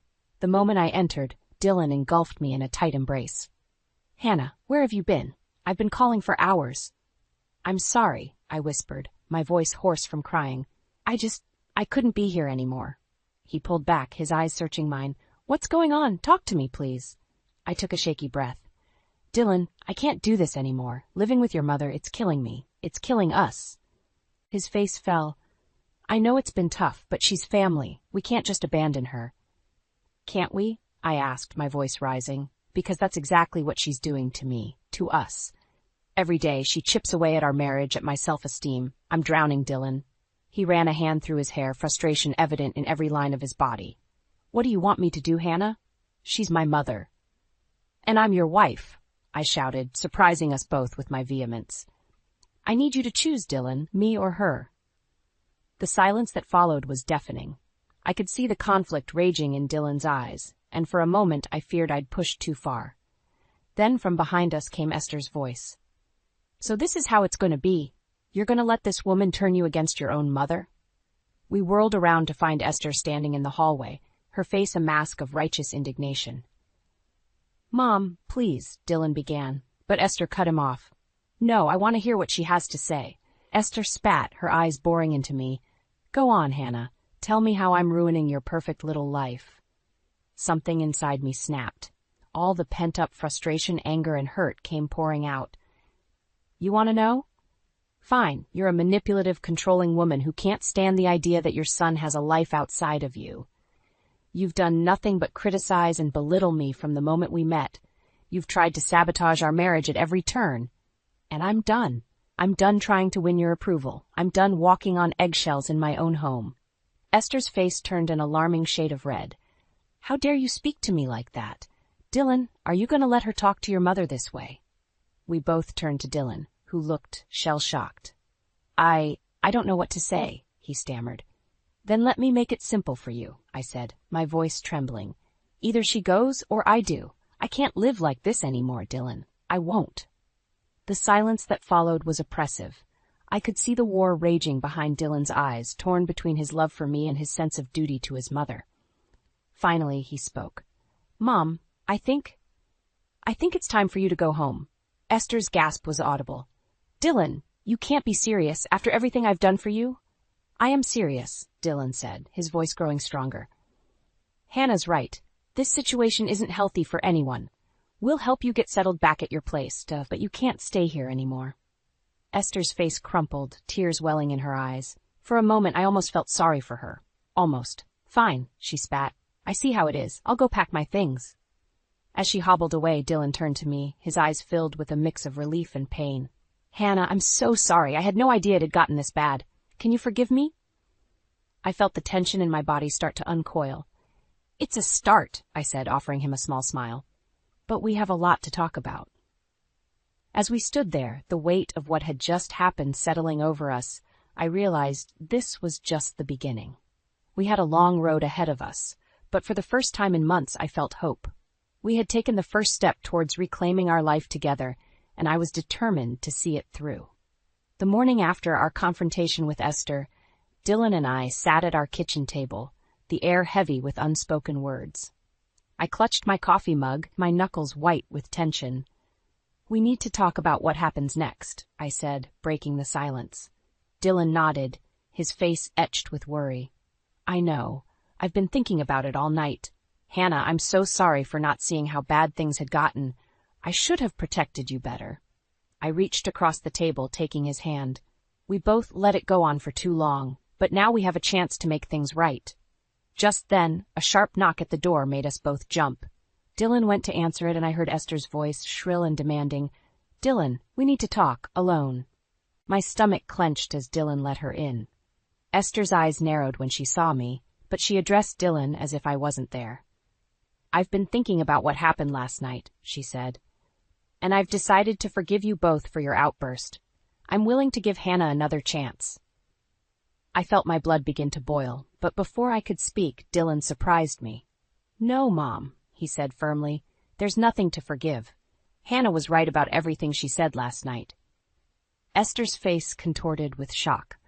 "What are you saying?" Dylan took a deep breath. "I'm saying that your behavior towards Hannah, towards our marriage, has been unacceptable. It stops now." "But Dylan," Esther protested, her voice taking on a wheedling tone, "I'm your mother. Everything I've done has been for your own good." "No," Dylan countered, his voice growing stronger. "It's been for your own good. You've tried to control every aspect of my life, and I've let you, but not anymore." I watched in awe as my husband, the man who had always tried to keep the peace, finally stood up to his mother. Esther's face hardened. "I see, so this is how it's going to be? You're choosing her over your own mother?" "I'm choosing my wife, my marriage, and my future," Dylan said. "And if you can't respect that, then yes, I'm choosing Hannah over you." Esther turned to me, her eyes blazing with fury. "You," she hissed. "You've turned my son against me. I'll never forgive you for this." I stood up, my own anger rising to meet hers. "I didn't turn Dylan against you, Esther. You did that all on your own." For a moment I thought she might lunge at me, but instead she turned back to Dylan, tears welling in her eyes. "After everything I've sacrificed for you," she said, her voice trembling, "this is how you repay me?" Dylan's resolve seemed to waver for a moment, and I held my breath. But then he squared his shoulders. "I'm grateful for everything you've done for me, Mom. But I'm an adult now, with a wife and a life of my own. If you can't accept that, then I think it's best if we don't see each other for a while." Esther's face crumpled. "You don't mean that. You can't mean that." "I do," Dylan said softly. "I'm sorry, Mom, but this is how it has to be." With a final, venomous glare at me, Esther stormed out, slamming the door behind her. The silence that followed was deafening. Dylan stood there, staring at the closed door, his shoulders slumped. I approached him cautiously. "Dylan, are you okay?" He turned to me, his eyes filled with a mix of pain and relief. "I think so. I can't believe I actually did that." I pulled him into a tight embrace. "I'm so proud of you," I whispered. As we stood there holding each other, I felt a weight lift from my shoulders, but a nagging worry persisted. Had we truly seen the last of Esther's interference? Or was this just the calm before an even bigger storm? Little did I know, our confrontation with Esther was far from over. In fact, the worst was yet to come. The weeks following our confrontation with Esther were blissfully quiet. Dylan and I relished our newfound peace, slowly rebuilding our life together. But as I pushed my shopping cart through the supermarket aisles, a nagging feeling of unease gnawed at me. "Hannah, over here," Sadie called, waving from the produce section. Her newborn, Lily, slept peacefully in a carrier strapped to her chest. I smiled, steering my cart towards them. "How's motherhood treating you?" Sadie beamed. "Exhausting, but amazing. How are things with you and Dylan?" "Better," I admitted. "It's like we can finally breathe again." As we chatted, comparing diaper brands and swapping recipe ideas, I felt a sense of normalcy I hadn't experienced in months. Maybe, just maybe, we had finally put the Esther drama behind us. That's when I heard it, a shrill, all-too-familiar voice that made my blood run cold. "You ungrateful little hussy." Before I could react, a blur of motion caught my eye. Esther, her face contorted with rage, was charging towards us. But she wasn't looking at me. Her eyes were fixed on Sadie.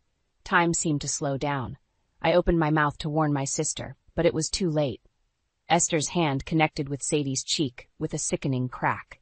Sadie stumbled backward, her arms instinctively wrapping around Lily. "How dare you turn my son against me?"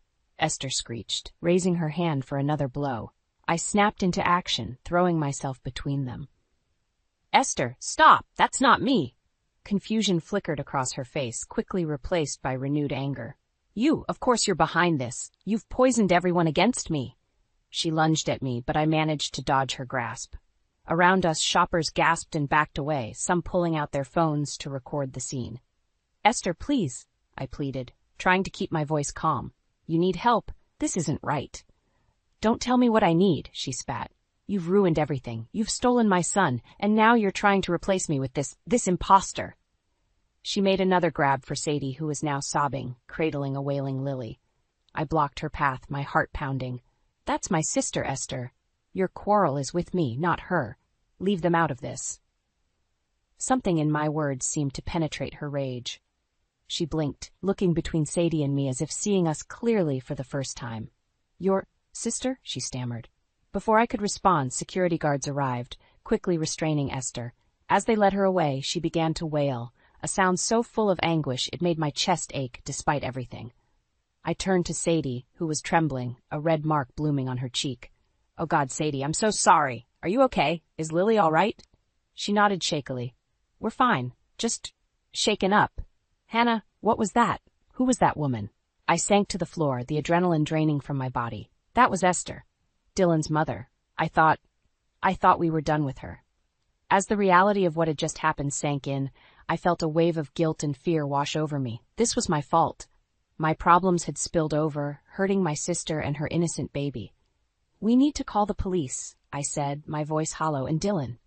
"Oh God, how am I going to tell Dylan?" Sadie knelt beside me, wrapping her free arm around my shoulders. "We'll figure it out together. You're not alone in this, Hannah." As we sat there on the cold tile floor, surrounded by spilled groceries and gawking onlookers, I realized the truth of her words. I wasn't alone, but I also knew that this was far from over. Esther's actions had escalated beyond anything I could have imagined, and I feared what she might do next. The battle lines were drawn, and there was no going back now. It was time to end this, once and for all.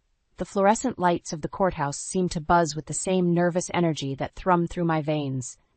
Sadie sat beside me, her hand clasped tightly in mine, while Ben paced before us, his lawyer mode in full swing. "The judge should be here any minute," he said, checking his watch for the 100th time. "Are you both ready?" I nodded, unable to find my voice. This was it. The moment we'd file for a restraining order against Esther. The thought of facing her again made my stomach churn, but I knew it was necessary. Just then the courtroom doors burst open. My heart leaped into my throat as Esther strode in, flanked by her own lawyer. Her eyes locked onto mine, filled with a mixture of hatred and something else. Was it fear? Before I could ponder it further, the bailiff called out, "All rise for the Honorable Judge Simmons." As we stood, I felt a wave of dizziness wash over me. I gripped the table for support, trying to steady my breathing. "Hannah?" Sadie whispered, concern etching her features. "Are you okay?" I nodded, not trusting myself to speak, but as the judge began to address the court, another wave hit me, stronger this time. The room began to spin, voices fading into a distant hum. The next thing I knew, I was blinking up at a circle of worried faces. Dylan's voice cut through the fog. "Hannah? Can you hear me?" I tried to sit up, realizing I was lying on the courtroom floor. What happened? "You fainted," Ben explained, helping me to my feet. "The paramedics are on their way." As I regained my bearings, I noticed Esther standing off to the side, her face pale and drawn. For the first time since I'd known her, she looked human. The judge's voice rang out. "Given the circumstances, we'll reconvene next week. Mrs. Walker, please seek medical attention immediately." As Dylan helped me out of the courtroom, I heard footsteps behind us. To my shock, it was Esther. "Hannah," she said, her voice trembling. I'm sorry for everything." I stared at her, unable to process her words. Was this another manipulation? But then I saw it in her eyes. Genuine remorse. The realization hit me like a tidal wave. This woman, who had caused us so much pain, was just as broken and scared as the rest of us. "Esther," I began, but she cut me off. "No, please. Let me finish. Seeing you collapse, it made me realize how much damage I've done. To you, to Dylan, to your family. I've been so consumed by my own fears and insecurities that I couldn't see the pain I was causing. I'll drop all charges and accept whatever restraining order you file. You deserve peace." Tears welled in my eyes as I looked at Dylan, seeing my own conflicted emotions mirrored in his face. "Mom," he said softly, "we don't want to cut you out of our lives completely. But things need to change. We need boundaries, and we need you to respect them. Esther nodded, tears streaming down her face. I understand. I'll do whatever it takes. I don't want to lose my family. As we stood there, the weight of years of conflict seeming to lift, I felt another wave of dizziness, but this time it was accompanied by a sudden realization. Dylan, I gasped, grabbing his arm. I think I'm pregnant. His eyes widened in shock, then joy. Even Esther's face lit up with genuine happiness. In that moment, surrounded by the people who had been at the center of this storm, I felt a profound sense of peace wash over me. We had a long road ahead. Healing takes time, and trust needs to be rebuilt. But for the first time, I could see a future where we all coexisted, not in perfect harmony, but with understanding and respect. As Dylan wrapped his arms around me, his hand resting protectively on my stomach, I knew that this baby, conceived amidst such turmoil, would be born into a family that had weathered the storm and come out stronger. Our journey wasn't over, but a new chapter was beginning, and this time we'd write it together. The sound of shattering glass jolted me from my reverie. I rushed to the kitchen, my heart pounding, to find Eddie standing over the remains of my mother's cherished crystal vase. Oops, he said, a smirk playing at the corners of his mouth. Guess we won't be needing this anymore, will we? I stared at him, disbelief etched across my face. Eddie, that was my mother's. How could you be so careless? He shrugged, stepping over the shards as if they were nothing more than fallen leaves. It's just a vase, Laura. Besides, it's not like she'll be coming over to use it any time soon. The callousness in his voice made my blood run cold. I knelt to gather the pieces, careful not to cut myself on the jagged edges. What's that supposed to mean? Eddie leaned against the counter, arms crossed. Come on, we both know your mother's on her last legs. It's about time you faced reality. I stood up, fragments of crystal cradled in my trembling hands. How dare you? My mother may be ill, but she's still fighting. She's stronger than you'll ever be. Is that so? Eddie's eyes narrowed. Well, let me tell you something about your precious mother. The front door swung open, interrupting whatever vitriol Eddie was about to spew. Amelia's voice rang out. Mom, Dad, I'm home. I quickly deposited the broken vase into the trash, plastering on a smile as our daughter entered the kitchen. Hi, sweetheart. How was your day? Amelia's eyes darted between Eddie and me, sensing the tension. It was fine. Is everything okay in here? Just peachy, Eddie muttered, pushing past us both. I'll be in the garage if anyone needs me. As soon as he was out of earshot, Amelia turned to me. Mom, what's going on? You look upset.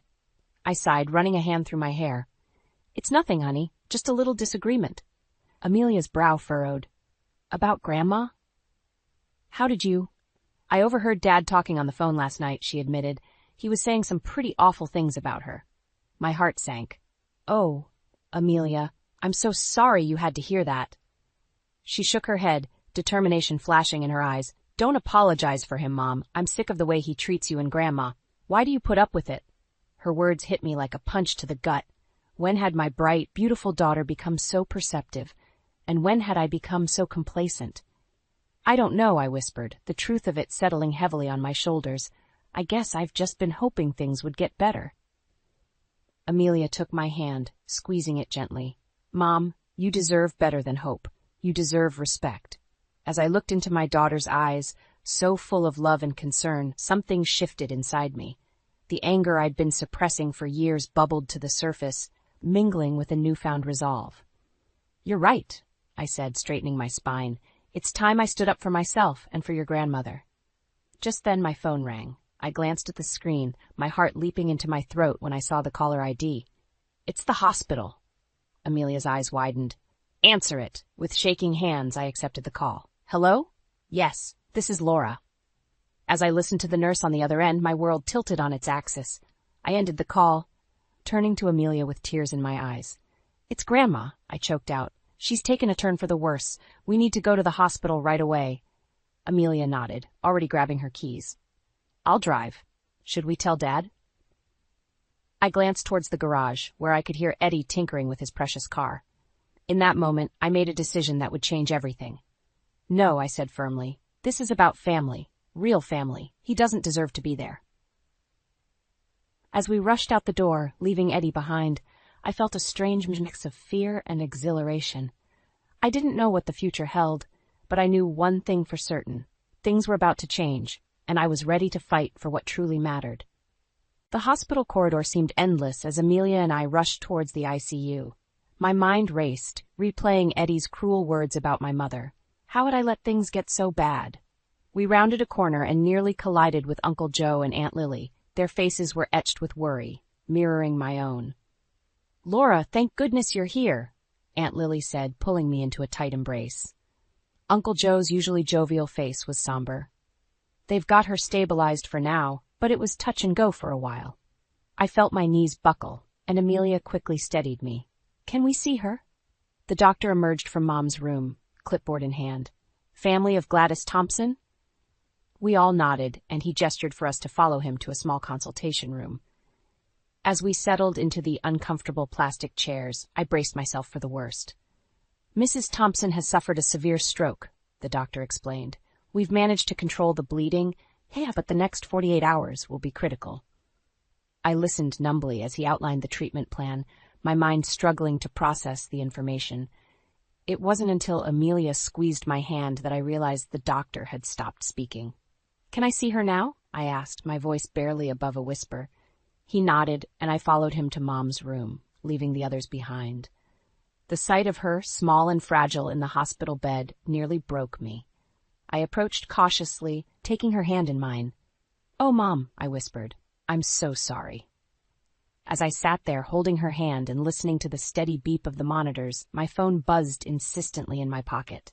I ignored it, focusing on the rise and fall of Mom's chest. After what felt like hours, Amelia gently touched my shoulder. "Mom, you should get some rest. I'll stay with Grandma." Reluctantly, I agreed, knowing I needed to clear my head. As I stepped into the hallway, I finally checked my phone. 12 missed calls from Eddie. With a sigh, I hit redial. He answered on the first ring. "Where the hell have you been?" he demanded. "I've been worried sick." I almost laughed at the absurdity of his concern.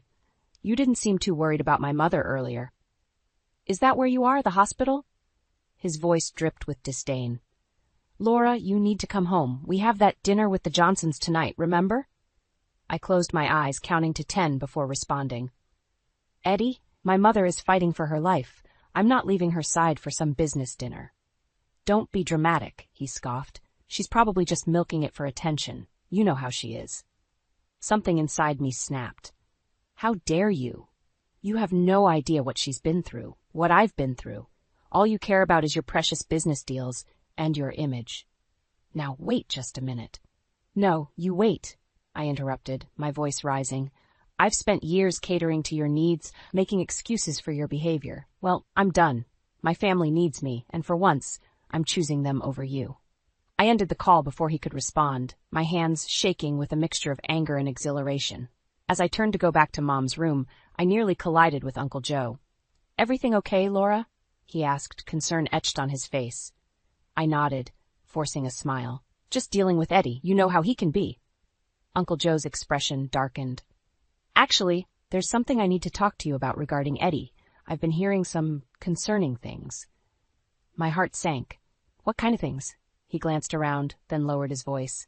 "Financial irregularities, shady business deals. Laura, I think Eddie might be in some serious trouble." The world seemed to tilt on its axis as I processed this information. First Mom's stroke, and now this. How much more could I handle? As if on cue, alarms began blaring from Mom's room. Amelia's panicked voice cut through the chaos. "Mom, Grandma's coding!" I raced towards the room, my heart pounding. As I watched the medical team work frantically to save my mother's life, one thought crystallized in my mind. Something had to change, and it had to change now. The next 48 hours passed in a blur of beeping monitors, hushed conversations, and endless cups of lukewarm coffee. Mom had pulled through the crisis, but she remained in critical condition. I barely left her side, my world shrinking to the confines of her hospital room. Amelia was my rock, handling calls and bringing fresh clothes. Uncle Joe and Aunt Lily took shifts, their steady presence a comfort I hadn't realized I needed. It was during one of these quiet moments that Eddie finally showed up. Well, he said, sauntering into the room like he owned it. "Looks like the old girl's tougher than we thought. I stiffened, my hand tightening around Mom's. "What are you doing here, Eddie?" he shrugged, eyeing the various machines. "Checking on my mother-in-law, of course, and wondering when my wife plans on coming home." "I told you I'm not leaving her," I said, struggling to keep my voice low. Eddie's face darkened. "This little vigil of yours is getting old, Laura. You have responsibilities at home." "My only responsibility right now is to my mother," I snapped. He leaned in close, his voice a menacing whisper. "Don't forget who pays the bills, sweetheart. Your mother's care isn't cheap." Before I could respond, Amelia burst into the room. "Mom, the doctor needs to—" "Oh." She stopped short, eyeing Eddie warily. "Dad, I didn't know you were coming." Eddie straightened, his charming mask sliding back into place. "Just checking in on everyone. How's my girl?" Amelia's eyes flicked between us, sensing the tension. "I'm fine, Mom. The doctor wants to talk to you about Grandma's treatment options." I nodded, grateful for the interruption. "I'll be right there." Turning to Eddie, I added, "We'll finish this conversation later." As I followed Amelia out, I heard Eddie mutter, "Count on it." The meeting with the doctor was a whirlwind of medical jargon and difficult decisions. Mom needed surgery, but her chances were slim. The cost would be astronomical. "I don't care about the money," I said firmly. "Do whatever it takes to save her." Returning to Mom's room, I found Eddie gone and Uncle Joe in his place. His face was grim. "Laura, we need to talk," he said, leading me to a quiet corner. "It's about Eddie and those financial irregularities I mentioned." My stomach churned. "What about them?" Uncle Joe took a deep breath. "I've been doing some digging. Laura, Eddie's company is in serious trouble. There are rumors of embezzlement, cooking the books. If it's true, he could be facing jail time." The world seemed to tilt beneath my feet. That's impossible. Eddie would never—" But even as I said the words, doubt crept in. The late nights at the office, the mysterious phone calls, the sudden insistence on controlling our finances. It all started to make a terrible kind of sense. "There's more," Uncle Joe continued. "I think he might be planning to use your mother's medical bills as a cover, if he can claim financial hardship." "He could hide his tracks," I finished, feeling sick. Just then, my phone buzzed with a text from Eddie. "Made executive decision, pulling plug on your mother's treatment. Time to let nature take its course." Red-hot fury surged through me. How dare he? After everything he'd done, now he wanted to sacrifice my mother to save his own skin. In that moment, something inside me hardened. The last lingering shreds of affection I'd felt for Eddie withered. "And Uncle Joe," I said, my voice steady despite the storm raging inside me, "I need a lawyer, a good one." He nodded, understanding in his eyes. "I'll make some calls." As he left to do just that, I turned back to Mom's still form. "I'm so sorry," I whispered, taking her hand. "I should have seen it sooner, but I promise you I'm going to fix this. Eddie won't win, not this time." I pulled out my phone, my fingers flying over the keys as I typed a response to Eddie.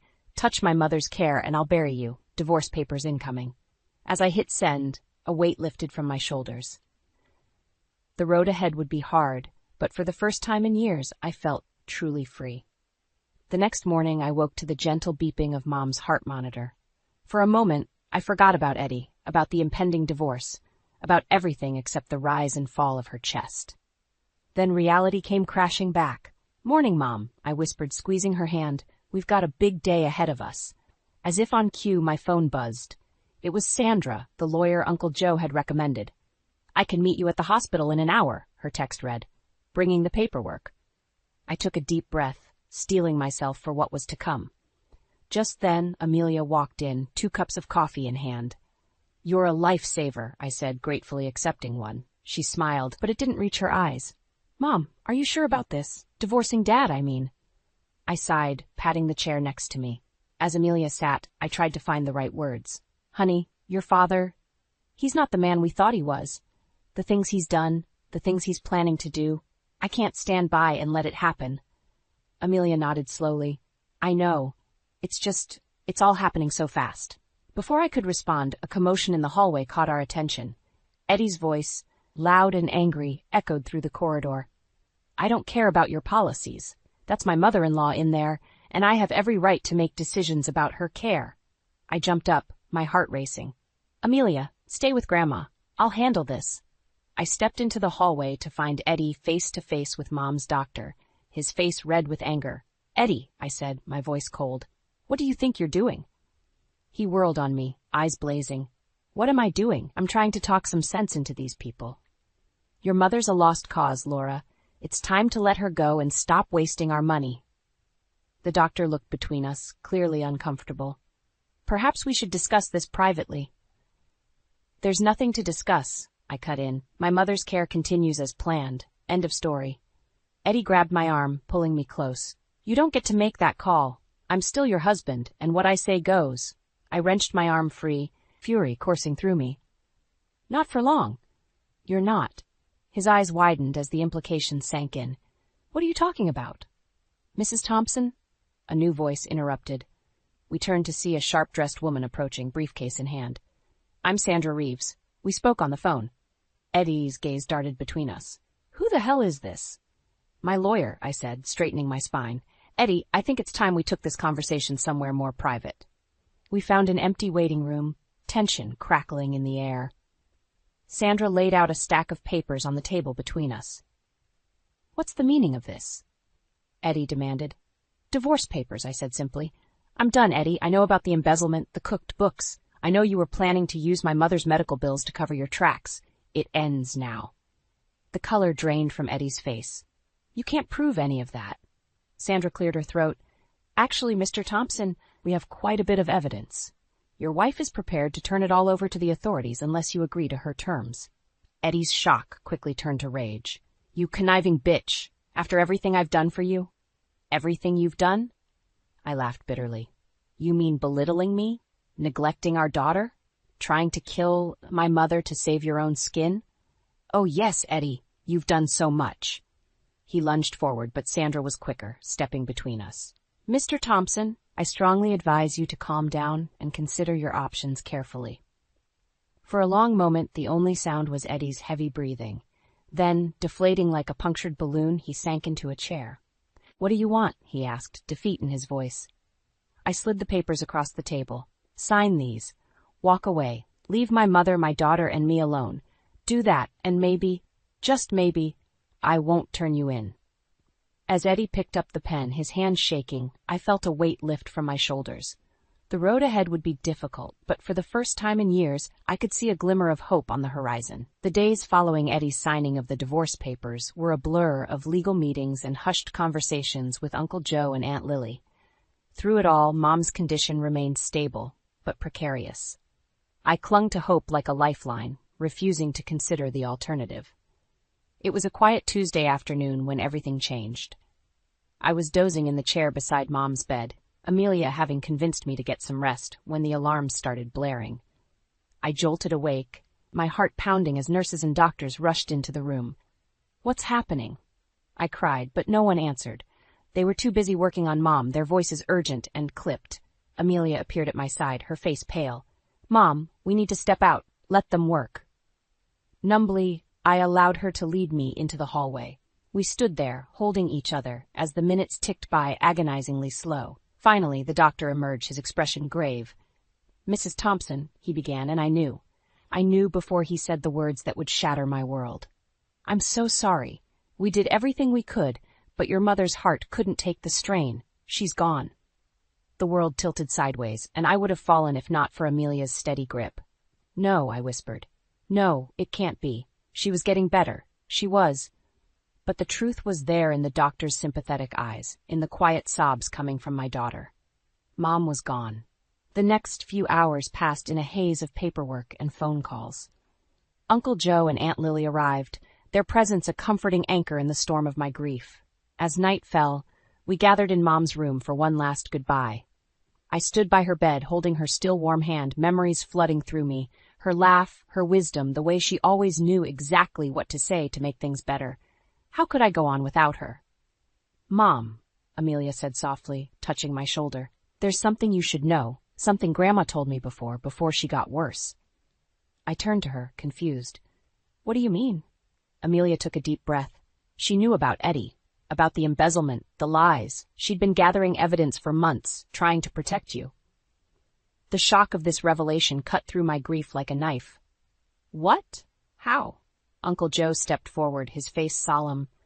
Your mother was sharper than any of us gave her credit for. She noticed things, put the pieces together. She came to me for help, but made me promise not to tell you until she had concrete proof.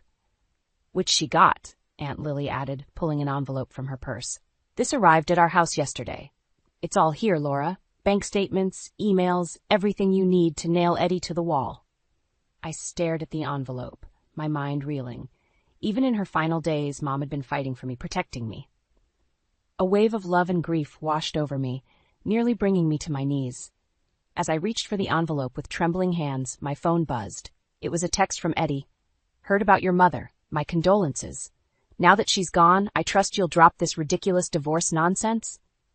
White-hot anger surged through me, burning away the fog of grief. How dare he? After everything he'd done, everything Mom had sacrificed to expose him, he thought he could just waltz back into our lives? In that moment, I made a decision. Mom had given me the tools to fight back, and I wasn't about to let her final act of love go to waste. I looked at my family, Amelia, Uncle Joe, Aunt Lily, and saw the same determination reflected in their eyes. We're going to make him pay, I said, my voice steady and sure. For Mom, for us, for everything he's taken. Eddie's going down, and we're going to be the ones to do it. As we left the hospital that night, Mom's evidence clutched tightly in my hand. I felt a strange mix of sorrow and resolve. The road ahead would be hard, but with my family by my side and Mom's spirit guiding me, I knew we could face whatever came next. Eddie had no idea what was coming for him, but he was about to find out. The day after Mom's funeral, I sat at the kitchen table, surrounded by stacks of papers. Mom's evidence against Eddie lay spread before me, a damning chronicle of his deceit. With each document I read, my resolve hardened. Amelia entered, her eyes red-rimmed from crying. Mom, there's something you need to see. She handed me her tablet, open to a local news site. The headline made my blood run cold. Local business tycoon Eddie Thompson under investigation for fraud. It's everywhere, Amelia said softly. Social media, news channels, everything. I skimmed the article, my heart pounding. Someone had leaked information about Eddie's financial misdeeds to the press. Our carefully laid plans were unraveling before our eyes. Just then, my phone exploded with notifications, texts from friends, voicemails from reporters, and one message that made my stomach drop. We need to talk. Now, Eddie. I looked at Amelia, seeing my own panic reflected in her eyes. What do we do? Before I could answer, the front door burst open. Eddie stormed in, his face a mask of fury. You, he snarled, pointing at me. You did this, didn't you? I stood, placing myself between Eddie and Amelia. I don't know what you're talking about. He laughed, a harsh, bitter sound. Don't play dumb, Laura. The press, the investigation, it all leads back to you. Do you have any idea what you've done? What I've done? I shot back, anger rising to meet his. You're the one who embezzled money, who lied and cheated your way to the top. You did this to yourself, Eddie. He advanced on me, eyes wild. I built that company from nothing. Everything we have, everything you enjoy, it's because of me. Stop it, Amelia cried, stepping between us. Dad, please, just leave. We don't want any trouble. Eddie's gaze softened for a moment as he looked at our daughter. Then his face hardened again. You're coming with me, both of you. We're going to fix this mess you've made. We're not going anywhere with you, I said firmly. His hand shot out, grabbing my arm. You don't have a choice. I'm still your husband, and... Let go of her, Amelia shouted, trying to pry Eddie's fingers loose. In the scuffle that followed, Eddie's elbow caught Amelia in the face. She stumbled back, blood trickling from her nose. Something inside me snapped. With strength I didn't know I possessed, I wrenched free from Eddie's grip and shoved him away. Get out, I screamed. Get out of our house now! Eddie stared at us, shock and rage warring on his face. Then without another word, he turned and stormed out, slamming the door behind him. As soon as he was gone, I rushed to Amelia. Are you okay, sweetheart? She nodded, holding a tissue to her nose. I'm fine, Mom, but what are we going to do now? I sank into a chair, the adrenaline draining away, leaving me shaky and exhausted. I don't know. This wasn't how it was supposed to go. My phone buzzed again. It was Uncle Joe. Laura, turn on the news, now. With trembling hands, I grabbed the remote and flipped on the TV. Eddie's face filled the screen, his usual charming smile nowhere to be seen. The ticker at the bottom read, Breaking news: Eddie Thompson arrested on fraud charges. Amelia and I watched in stunned silence as the reporter detailed Eddie's arrest, the mountains of evidence against him, the potential sentences he faced. "It's over," Amelia whispered. "It's really over." But as I stared at Eddie's mugshot, a chill ran down my spine. This wasn't over. Not by a long shot. Eddie would fight this with everything he had, and he'd come for us next. We had won the battle, but the war was far from over. I pulled Amelia close, my mind racing. We needed a plan, and fast. Because Eddie Thompson was down, but he certainly wasn't out. And I had a sinking feeling that his next move would be his most desperate and dangerous yet. The days following Eddie's arrest were a whirlwind of police interviews, meetings with lawyers, and endless phone calls. I barely slept, jumping at every unexpected sound, convinced Eddie would find a way to retaliate. It was a rainy Tuesday morning when the call came. I was in the kitchen with Amelia, both of us nursing cups of coffee, when my phone buzzed. The caller ID made my blood run cold. Eddie's lawyer. "Hello?" I answered, my voice trembling. "Mrs. Thompson." The smooth voice on the other end began, "I'm calling on behalf of my client, Edward Thompson. He has a proposition for you." I put the phone on speaker, motioning for Amelia to stay quiet. "What kind of proposition?" "Mr. Thompson is willing to plead guilty to reduced charges, sparing you and your daughter the ordeal of a public trial. In exchange, he asks for your help in accessing certain offshore accounts." My heart raced. The offshore accounts, of course. That's where the bulk of Eddie's ill-gotten gains were hidden. Accounts I had no knowledge of, and therefore couldn't disclose to the authorities. "And if I refuse?" I asked, already knowing the answer. The lawyer's tone turned icy. "Then Mr. Thompson will have no choice but to implicate you in his financial dealings. After all, you were his wife. How could you not have known?" The threat hung in the air, heavy and suffocating. I looked at Amelia, saw the fear in her eyes, and made my decision. "Tell Eddie he can rot in hell," I spat, ending the call. Amelia's eyes widened. "Mom, what are you doing? If Dad implicates you?" "He won't," I said, more confidently than I felt. "We have Mom's evidence, remember? It proves I knew nothing about his schemes." But even as I said it, doubt gnawed at me. Would it be enough? Before we could discuss it further, a loud bang echoed through the house. The front door flew open, and Eddie burst in, flanked by two burly men I didn't recognize. "Hello, darling," he sneered, his eyes wild. "Miss me?" I pushed Amelia behind me, my heart pounding. "How did you get out?" Eddie laughed, a harsh, manic sound. "Money talks, Laura. You should know that by now. Now where are those documents your dear departed mother left you?" One of Eddie's goons started rifling through the papers on the kitchen table. I lunged forward, but the other man grabbed me, pinning my arms behind my back. "Mom!" Amelia cried, trying to reach me. Eddie rounded on her. "Stay out of this, sweetheart. Daddy's just taking care of business." "You're insane," I spat, struggling against my captor. "You won't get away with this." Eddie's face contorted with rage. He grabbed my chin, forcing me to look at him. "I already have. Once I destroy that evidence, it'll be your word against mine. And who do you think they'll believe? The successful businessman or his bitter, gold-digging wife?" In that moment, something inside me snapped. With strength born of desperation, I wrenched free from the man holding me and lunged at Eddie. We crashed to the floor, grappling for control. "Amelia, run!" I shouted, struggling to keep Eddie pinned. "Get help!" I heard the sound of breaking glass and running footsteps as Amelia escaped through the back door. Eddie's men moved to follow her, but Eddie barked, "Let her go. We have what we came for." As Eddie's weight pressed down on me, his hands around my throat, I saw my life flash before my eyes. All the years of manipulation, of feeling small and powerless. But not anymore. With a surge of adrenaline, I brought my knee up hard, catching Eddie in the stomach. He wheezed, loosening his grip just enough for me to break free.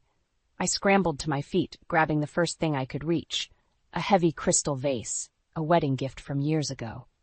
As Eddie lunged at me again, I swung with all my might.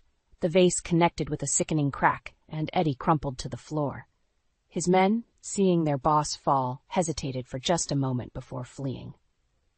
As sirens wailed in the distance, I stood over Eddie's unconscious form, the broken vase still clutched in my trembling hands. It was over.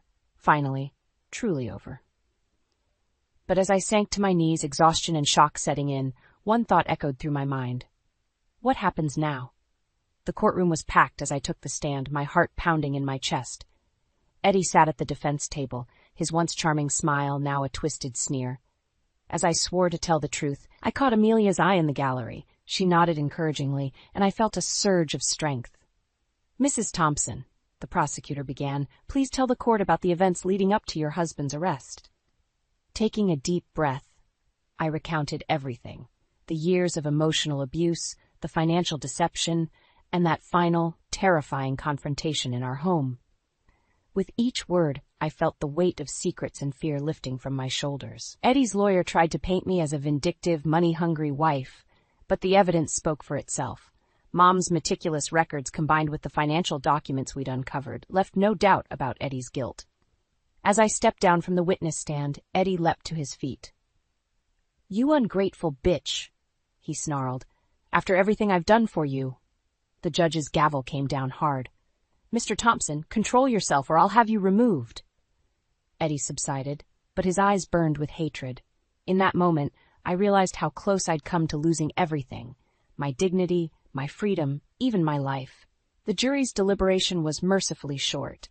As the foreman read out the verdict, guilty on all counts, a collective sigh of relief swept through the courtroom. Eddie's face crumpled, the reality of his situation finally sinking in. As the bailiffs led him away, Eddie called out, "Laura, please, you can't let them do this to me." I turned to face him one last time. "Goodbye, Eddie," I said softly. "I hope you find peace." Outside the courthouse, surrounded by reporters and well-wishers, I felt oddly calm. Amelia hugged me tightly, tears streaming down her face. "It's over, Mom," she whispered. "We're free." Uncle Joe and Aunt Lily were there too, beaming with pride.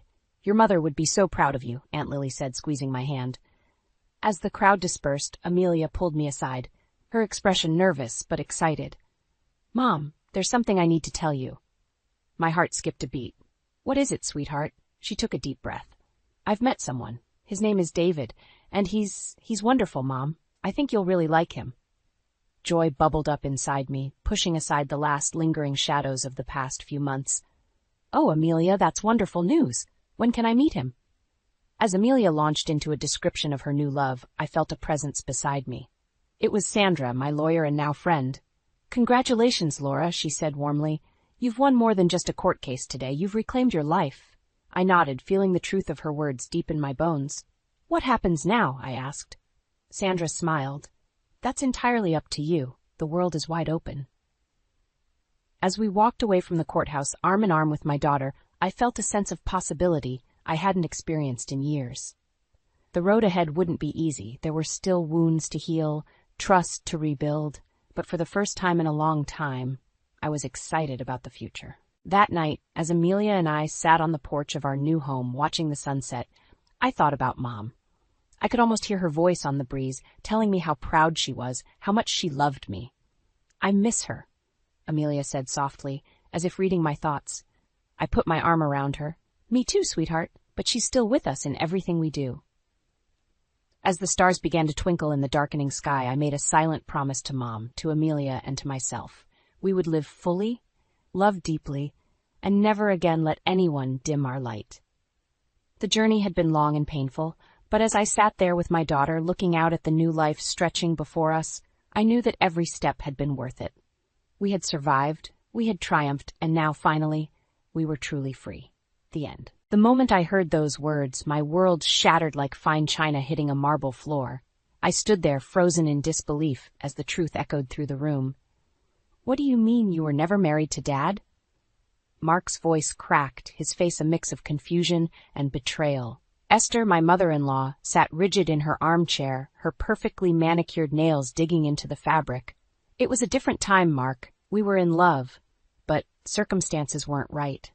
I watched my husband's face contort with emotions I'd never seen before. Anger, hurt, and something else, a dawning realization that everything he thought he knew about his family was built on a lie. "How could you keep this from me for 37 years? Mark demanded, his voice rising. "Did Dad even know?" Esther's lips thinned into a tight line. "Of course he knew. We agreed it was best to keep it quiet, for your sake." I couldn't help but scoff, drawing both their attention. "For his sake, or for yours?" Esther's eyes narrowed, fixing me with a look that could freeze hell itself. This doesn't concern you, Molly. It's a family matter. I am family, I shot back, my hand instinctively moving to my swollen belly. Or have you forgotten that I'm carrying your grandchild? Mark stepped between us, always the peacemaker. Mom, Molly's right, she's part of this family now. Esther's nostrils flared, but she said nothing. I could see the gears turning behind her eyes, probably plotting her next move. I can't believe this, Mark muttered, running a hand through his hair. All those times you criticized other people for having children out of wedlock. The hypocrisy. It was a different time, Esther repeated, her voice taking on a defensive edge. You can't judge me by today's standards. I couldn't hold back anymore. But you judge everyone else by them, don't you, Esther? The room fell silent, tension thick enough to cut with a knife. Mark looked between us, torn between his mother and his wife. I think, I said, breaking the silence, that we need some time to process this. Esther, maybe it's best if you go home for now. For a moment I thought she might refuse, but then she stood, smoothing out her impeccable pantsuit. Of course, I understand this is a lot to take in. We'll talk more later, Mark. As she gathered her things, I couldn't help but feel a small thrill of victory. For once, Esther was leaving without having the last word. Once the front door closed behind her, Mark collapsed onto the couch, his head in his hands. I sat beside him, unsure whether to offer comfort or give him space. I can't believe she lied to me my whole life, he mumbled through his fingers. I placed a hand on his back, feeling the tension in his muscles. I'm so sorry, Mark. I can't imagine how you must be feeling right now. He looked up at me, his eyes red-rimmed. How am I supposed to trust anything she says now? What else has she been lying about? The question hung in the air, heavy with implications. I thought about all the times Esther had manipulated situations, always coming out on top. How many of those were based on lies? I don't know, I admitted, but we'll figure it out together. Mark nodded, then suddenly sat up straight. Oh God, what about the baby? What if there are genetic issues we don't know about, because I don't know my real family history? The realization hit me like a punch to the gut. Our baby, due in just a few months, could be at risk because of Esther's lies. We need to talk to the doctor, I said, my voice shaking slightly. Get some tests done, just to be safe. As Mark reached for his phone to make the call, I felt a sharp pain in my abdomen. I gasped, clutching my belly. Molly? Mark's eyes widened with concern. What's wrong? I tried to speak, but another wave of pain washed over me. This couldn't be happening. Not now. It was too soon. 6 months earlier, I stood in the driveway of our new home, a quaint 2-story with a wraparound porch. The excitement bubbling in my chest was tempered by the sight of Esther's car, pulling up behind the moving truck. Oh, isn't this lovely? Esther exclaimed, emerging from her car like a queen from a carriage. Mark, darling, you've done well. I bristled at her words. We'd chosen this house together, but of course in Esther's world only Mark's opinion mattered. Thanks, Mom, Mark said, beaming. Want the grand tour? Before I could interject, Esther had linked her arm through Mark's, and they were heading inside. I sighed, resigning myself to following in their wake. As we moved from room to room, Esther's running commentary grated on my nerves. This wallpaper simply must go, she declared in the living room. The kitchen needs updating, she tutted, running a finger along the countertop. When we reached the master bedroom, she turned to Mark with a saccharine smile. Darling, this room is perfect for a nursery. When are you two planning on giving me grandchildren? I felt my cheeks burn. We're not quite ready for that yet, Esther. She waved a dismissive hand. Nonsense. There's no time like the present. You're not getting any younger, dear. Mark chuckled, seemingly oblivious to my discomfort. Mom's right, Molly. We should start thinking about it. I bit my tongue, not wanting to start an argument on our first day in our new home. As the day wore on, Esther's presence became increasingly suffocating. She directed the movers, rearranged furniture, and even started unpacking boxes without asking. Esther, I said, trying to keep my voice even, we appreciate your help, but Mark and I can handle this. She patted my cheek condescendingly. Oh, sweetie, I'm just trying to make things easier for you both. That's what family does. Before I could respond, Mark called from the kitchen. Hey, Mom, where do you think we should put the china cabinet? And just like that, She was off again, leaving me standing amid half-unpacked boxes, feeling like an outsider in my own home. As evening approached, I hoped Esther would take her leave. Instead, she settled into an armchair, looking far too comfortable. "Mom," Mark said, "it's getting late. Don't you want to head home?" Esther's face fell. "Oh, but it's such a long drive. I was hoping I could stay the night, just until you're properly settled." I opened my mouth to object, but Mark beat me to it. "Of course you can stay, Mom. Right, Molly?" Trapped, I nodded, forcing a smile. "Sure, we can make up the guest room." As I trudged upstairs to prepare the bed, I heard Esther's voice floating up from below. "Mark, darling, I've been thinking. It would be so much easier if I had a key to your new place. Just in case of emergencies, you understand." My blood ran cold. I crept down the stairs, listening intently. "I don't know, Mom," Mark said, hesitation in his voice. "Molly might not be comfortable with that." "But what if something happened to her?" Esther pressed. "Wouldn't you want me to be able to get in and help?" There was a long pause, and I held my breath. "I suppose you're right," Mark finally conceded. "I'll have a copy made for you tomorrow." I stumbled back up the stairs, my mind reeling. How could he agree to that without even discussing it with me? Later that night, as Mark and I lay in bed, I tried to broach the subject. "Honey, about your mom having a key." Mark yawned, already half asleep. "It's just for emergencies, Moll. No big deal." But it was a big deal. As I lay there in the dark, listening to Mark's steady breathing, I couldn't shake the feeling that we'd just opened Pandora's box. Little did I know, that key would become the source of countless invasions of our privacy, unexpected visits, and a gradual erosion of the boundaries between our lives and Esther's. As I drifted off to sleep, a seed of resentment took root in my heart, one that would grow and flourish in the months to come. The sound of a key turning in the lock jolted me awake. I glanced at the clock, 7:30 a.m. Mark had already left for work, and I was supposed to be resting. Doctor's orders. "Molly, dear? Are you up?" Esther's voice rang through the house. I groaned, pulling the covers over my head. It had been like this for weeks now, ever since I'd been signed off work due to complications with my pregnancy. Esther had taken it upon herself to help, which apparently meant barging in at all hours and treating me like her personal maid. "There you are," Esther chirped, throwing open my bedroom door without knocking. "Still in bed? Psk. That's not good for the baby, you know." I bit back a retort. "Good morning, Esther. I was just about to get up." She clucked her tongue. "Well, hurry along. I've brought some laundry that needs doing." My jaw dropped. "Your laundry?" "Of course, dear. You're not working now, so you have plenty of time to help out the family." She smiled, but it didn't reach her eyes. "Oh, and I'll be staying for lunch. Nothing fancy. A nice pot roast will do." Before I could protest, she was gone, leaving behind the scent of her overpowering perfume and a mountain of expectations. I dragged myself out of bed, fighting waves of nausea. As I made my way to the kitchen, I found Esther had made herself at home, rifling through our cupboards. "Molly, where do you keep your good china? The ones I gave you for your wedding?" she asked, not bothering to look at me. "We use those for special occasions, Esther. Regular plates are fine for lunch." She turned, fixing me with a disapproving stare. "Nonsense.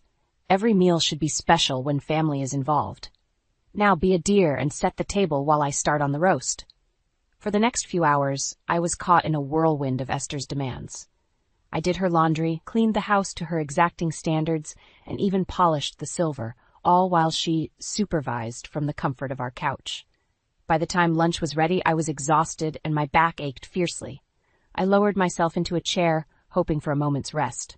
"Molly," Esther's sharp voice cut through my fatigue. "Don't just sit there. The gravy needs stirring." I gritted my teeth. "Esther, I need to rest. The doctor said—" "Oh, doctors these days coddle pregnant women too much," she interrupted. "In my day, we worked right up until delivery. It builds character." As I struggled to my feet, a wave of dizziness washed over me. I gripped the table for support, my vision blurring. "Esther," I gasped, "I don't feel well. I think I need to lie down." She waved a dismissive hand. "You're fine, just a bit of low blood sugar. Finish setting the table and you'll feel better after you eat." I wanted to argue, to stand up for myself, but the words wouldn't come. Instead, I mechanically went through the motions of serving lunch, my body on autopilot, while my mind screamed in protest. As we ate, Esther dominated the conversation, criticizing everything from my cooking to my choice of prenatal vitamins.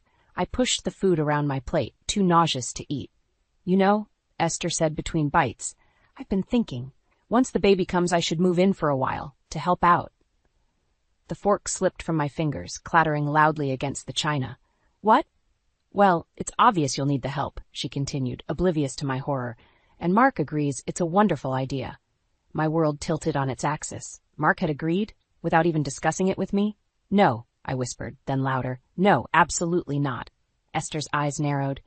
I beg your pardon? I said no, I repeated, finding strength I didn't know I had. This is our home, our baby. We don't need you to move in. Esther's face darkened. Now listen here, young lady. But whatever she was about to say was cut off by a sharp pain that ripped through my abdomen. I cried out, doubling over. Esther, I gasped, something's wrong. The baby? I think I need to go to the hospital.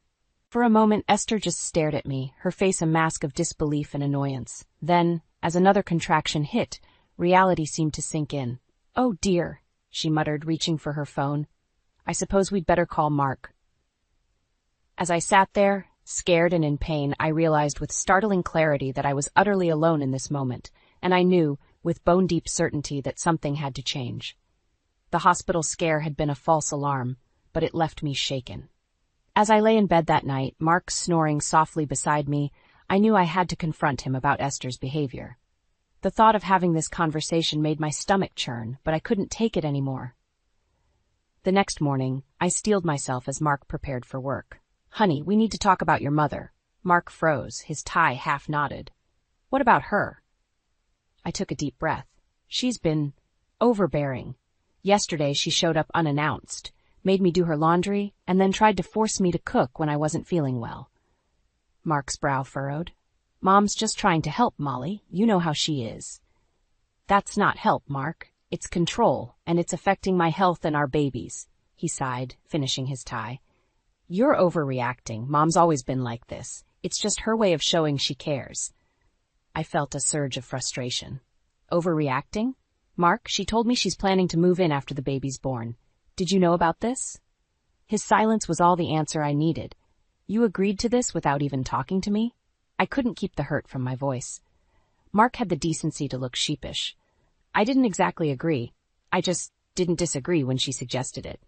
That's the same thing, I exploded. This is our home, our family. We should be making these decisions together. Look, Mark said, checking his watch. I'm going to be late for work. Can we discuss this later? I stared at him in disbelief. No, we can't discuss this later. This is important, Mark. Your mother is taking over our lives and you're letting her. He ran a hand through his hair, frustration evident on his face. What do you want me to do, Molly?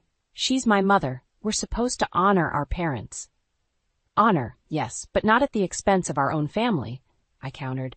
She treats me like a servant in my own home. She undermines every decision I make about the baby. And you just stand by and let it happen. Mark's face hardened. That's not fair. Mom's been through a lot since Dad died. She needs us. And what about what I need? I asked, my voice breaking.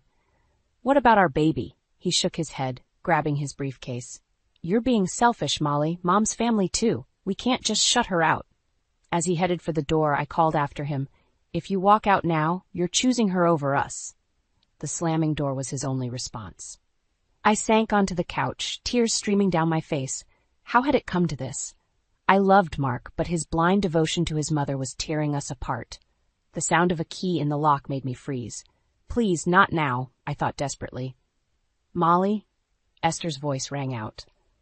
I brought breakfast, and I thought we could go over some nursery designs. I have some wonderful ideas. As Esther bustled into the living room, chattering away, something inside me snapped. I stood up, my hands clenched at my sides. Esther, I said, my voice steady despite my racing heart, I need you to leave. She blinked, taken aback. I beg your pardon? You heard me, I continued, finding strength in my words. This is my home, and I need you to leave. Now. Esther's face darkened. Now see here, young lady, I am your mother-in-law, and I have every right. No, I interrupted. You don't. You have no right to barge in here whenever you want, to treat me like your personal maid, or to make decisions about my child." She gasped, clutching her pearls. "How dare you speak to me like that? Wait until Mark hears about this." As she reached for her phone, I made a decision that would change everything.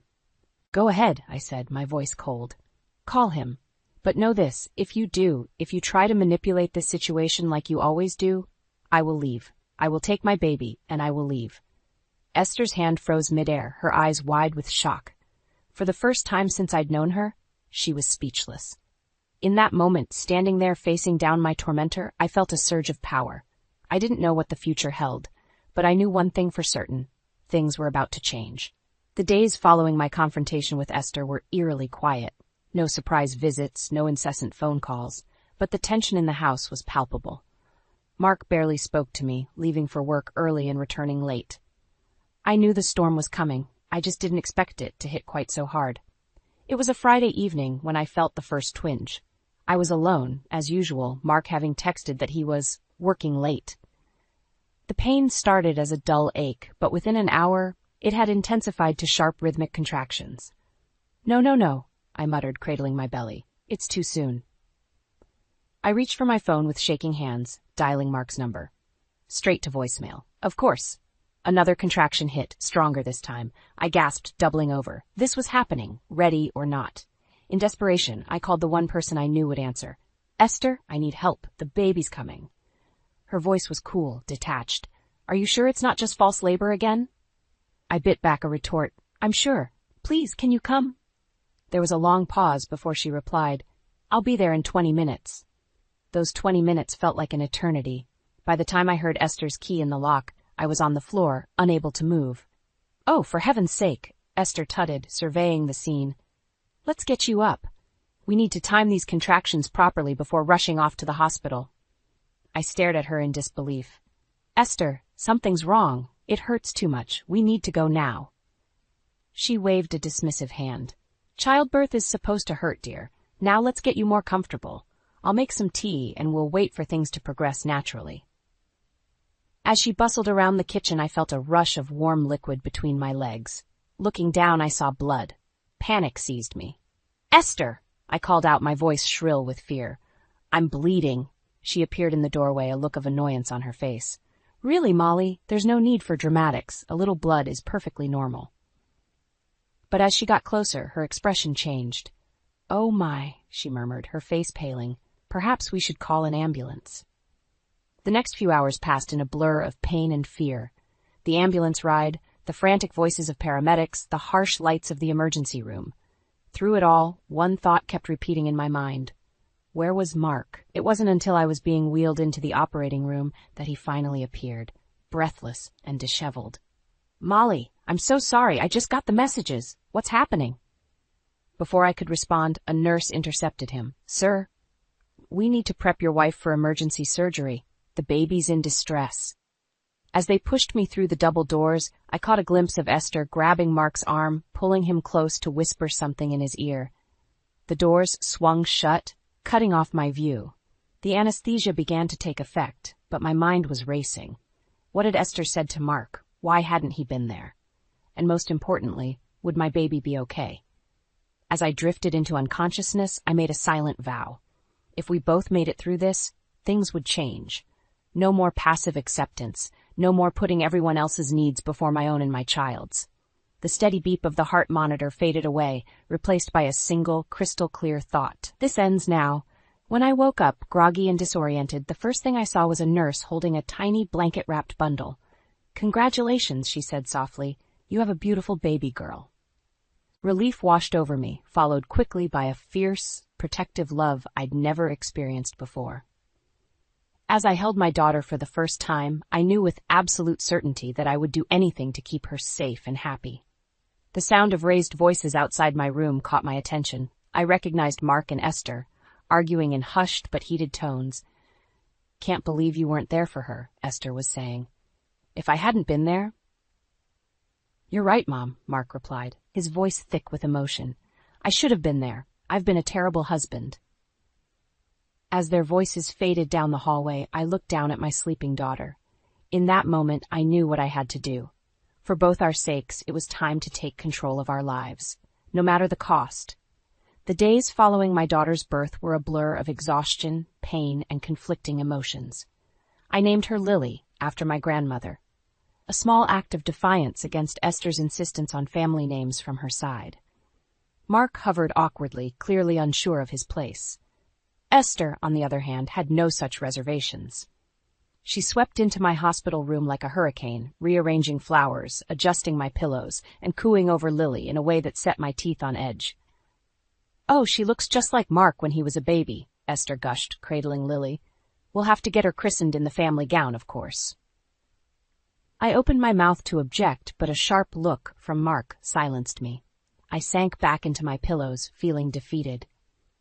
It was during one of these moments, when Esther had momentarily left to get coffee, that a nurse named Sarah entered my room. She must have sensed my distress because she paused in her duties to really look at me. "Are you all right, Mrs. Thompson?" she asked gently. Something in her kind eyes broke the dam I'd been holding back. Tears spilled down my cheeks as I shook my head. Sarah pulled up a chair, her voice low and soothing. "Do you want to talk about it?" And so, in hushed tones, I poured out everything. Esther's domineering behavior, Mark's indifference, my fears for Lily's future. Sarah listened without judgment, her face a mix of concern and understanding. When I finished, she took my hand in hers. "Molly, what you're describing, it's not normal. It's not healthy. You have the right to set boundaries, to protect yourself and your daughter." Her words hit me like a thunderbolt. "But how?" I whispered. "They don't listen. They don't care how I feel." Sarah's eyes hardened with resolve. "Then make them listen.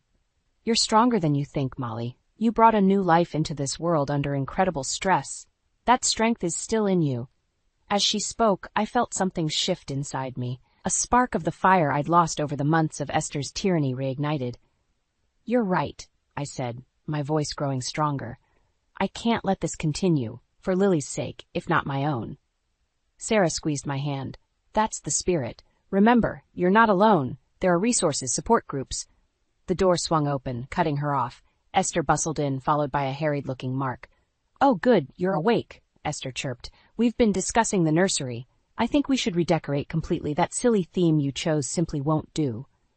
I felt the old familiar urge to acquiesce, to keep the peace. But then I looked at Lily, sleeping peacefully in her bassinet, and Sarah's words echoed in my mind. "No," I said, my voice quiet but firm. Esther blinked, clearly taken aback. "I beg your pardon?" "I said no," I repeated, louder this time. "The nursery stays as it is. Lily is my daughter, and I will make the decisions about her care." The room fell silent. Mark looked between Esther and me, his face a mask of confusion. Esther's expression darkened. "Now see here, young lady," she began, but I cut her off. "No, you see here," I said, sitting up straighter despite the pain. "This ends now. When we leave this hospital, things are going to change. No more unannounced visits, no more taking over our lives. If you can't respect our boundaries, you won't be welcome in our home." Esther gasped, her hand flying to her chest. "Mark, are you going to let her speak to me this way?" All eyes turned to Mark. He stood frozen, his gaze darting between his mother and me.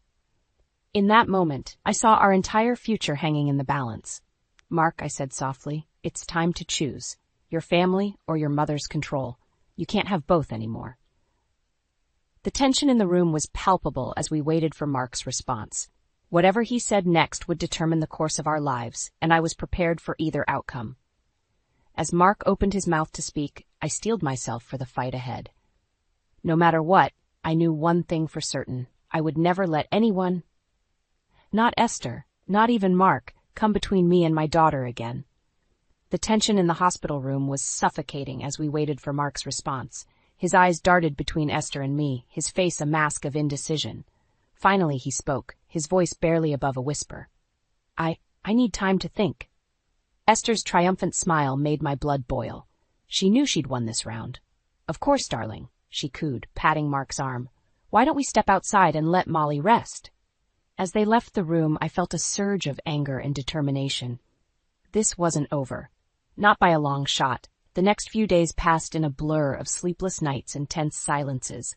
Mark spent most of his time at work or with Esther, leaving me alone with Lily and my thoughts. But with each passing day, my resolve grew stronger. Finally, the day came for us to leave the hospital. As we pulled into our driveway, I saw Esther's car already parked there. My jaw clenched. "Mark," I said, my voice steady, "I meant what I said at the hospital. Things need to change." He sighed, running a hand through his hair. "Can we not do this now? Mom's just here to help." "No," I said firmly. "We do this now, before we step into that house." Mark's shoulders slumped in defeat. "Fine. What do you want?" I took a deep breath. "I want Esther to leave. Now. And I want her key back." His head snapped up, eyes wide with disbelief. "Molly, you can't be serious. She's my mother." "And I'm your wife," I countered. "The mother of your child. It's time to choose, Mark. Us or her." Before he could respond, the front door swung open. Esther emerged, arms outstretched. "There you are. I was getting worried. Come on in. I've got dinner ready and the nursery all set up." I felt something snap inside me. Months of pent-up frustration and anger came pouring out. "No, Esther," I said, my voice ringing clear across the lawn. "You need to leave. Now." Esther's face contorted with rage. "How dare you speak to me like that? Mark, are you going to let her?" "Stop it," I shouted, surprising even myself with the force of my words. "Both of you, just stop. I've had enough." I turned to Mark, my eyes blazing. "For months, I've watched you choose her over me, over our family. Well, no more. Either she goes or we do." Mark's face paled. "Molly, please, don't do this." "Do what?" I asked, my voice breaking. "Stand up for myself? For our daughter? Someone has to, because you sure as hell won't." Esther stepped forward, her voice sickly sweet. "Now, Molly, dear, you're clearly overwrought. Why don't you go inside and rest? Mark and I will take care of everything." Something inside me snapped. I whirled on her, all pretense of politeness gone. "You," I snarled, "do not get to decide anything in my life anymore. This is my home, my family. You are not welcome here." Esther gasped, clutching her pearls. "Mark, are you going to let her speak to me this way?" We both turned to Mark, who stood frozen between us. His eyes darted back and forth like a cornered animal. I can't," he stammered. In that moment, I knew.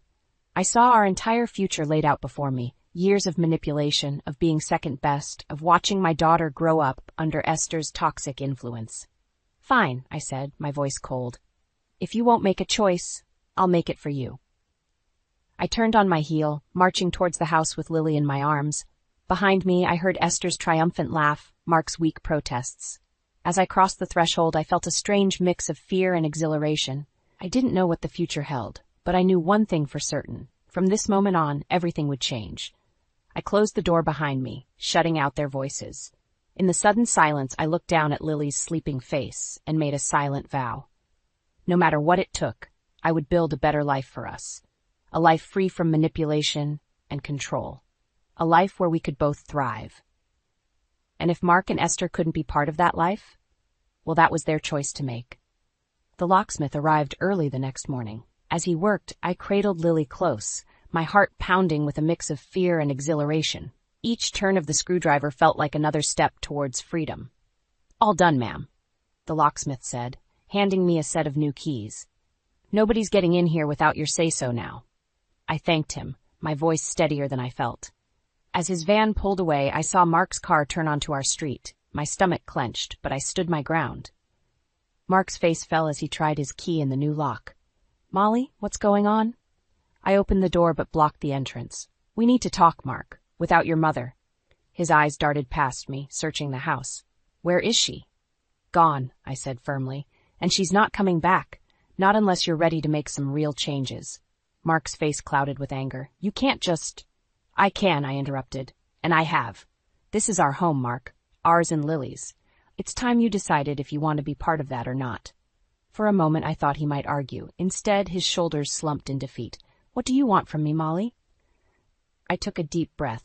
"I want you to choose us, to stand up to your mother, to be a partner and a father, not just a son." Mark ran a hand through his hair, his face a mask of conflict. "I don't know if I can do that." My heart sank, but I steeled myself. "Then I don't know if I can stay in this marriage." His head snapped up, eyes wide with shock.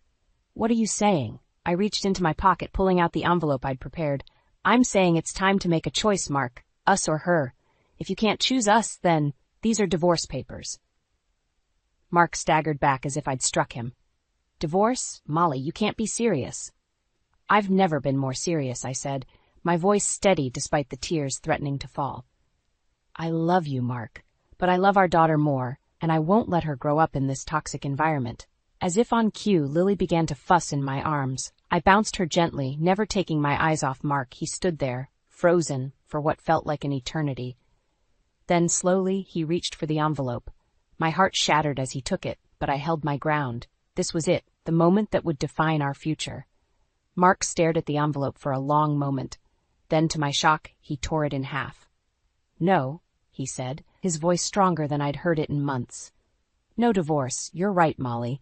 It's time I stood up and be the husband and father you both deserve."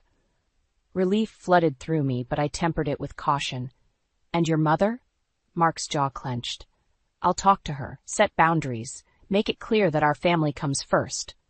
As if summoned by our words, Esther's car screeched into the driveway. She stormed up the path, face contorted with rage. "What is the meaning of this?" she demanded.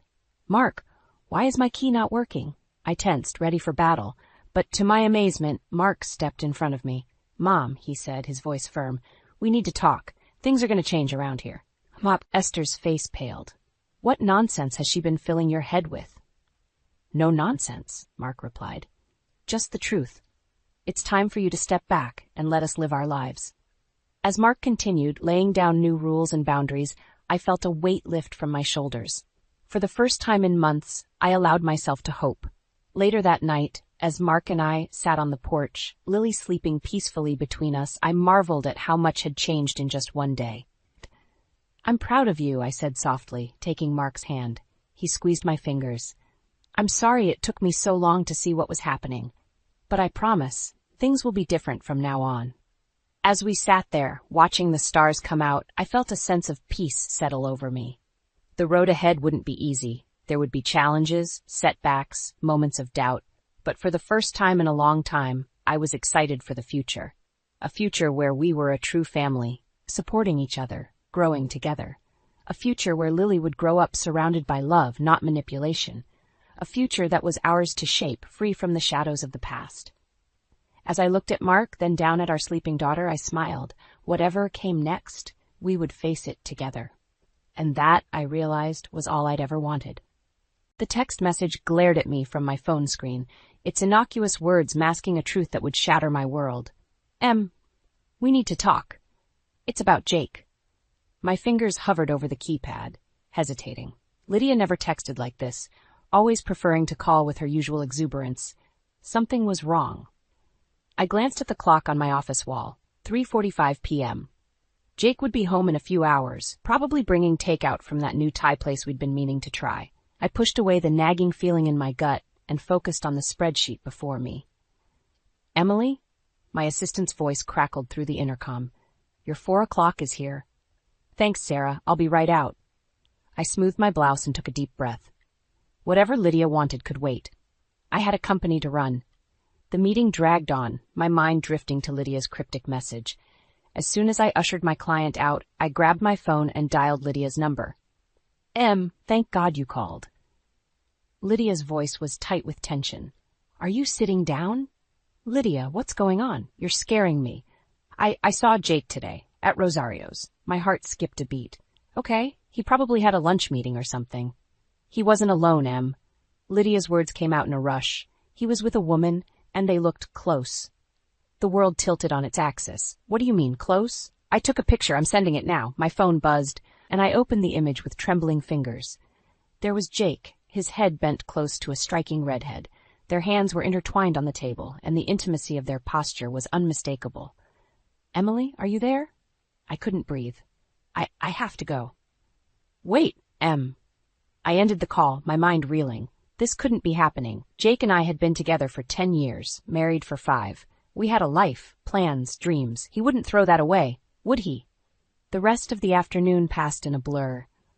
I canceled my remaining meetings and left the office early, driving aimlessly through the city.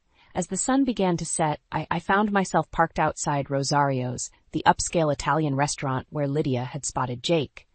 And there he was, emerging from the restaurant with the redhead from the photo. They were laughing, his hand resting on the small of her back. I watched, frozen, as he leaned in to kiss her cheek before they parted ways. Before I knew what I was doing, I was out of the car and striding towards him.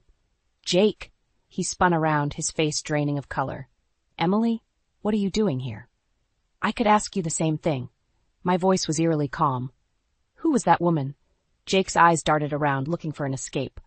Just a colleague. We had a work dinner." "Don't lie to me." I held up my phone, Lydia's damning photo on display. "Explain this." He stared at the image, his mouth opening and closing like a fish out of water. Emily, I can explain." "Save it." I turned on my heel, my heart pounding in my chest.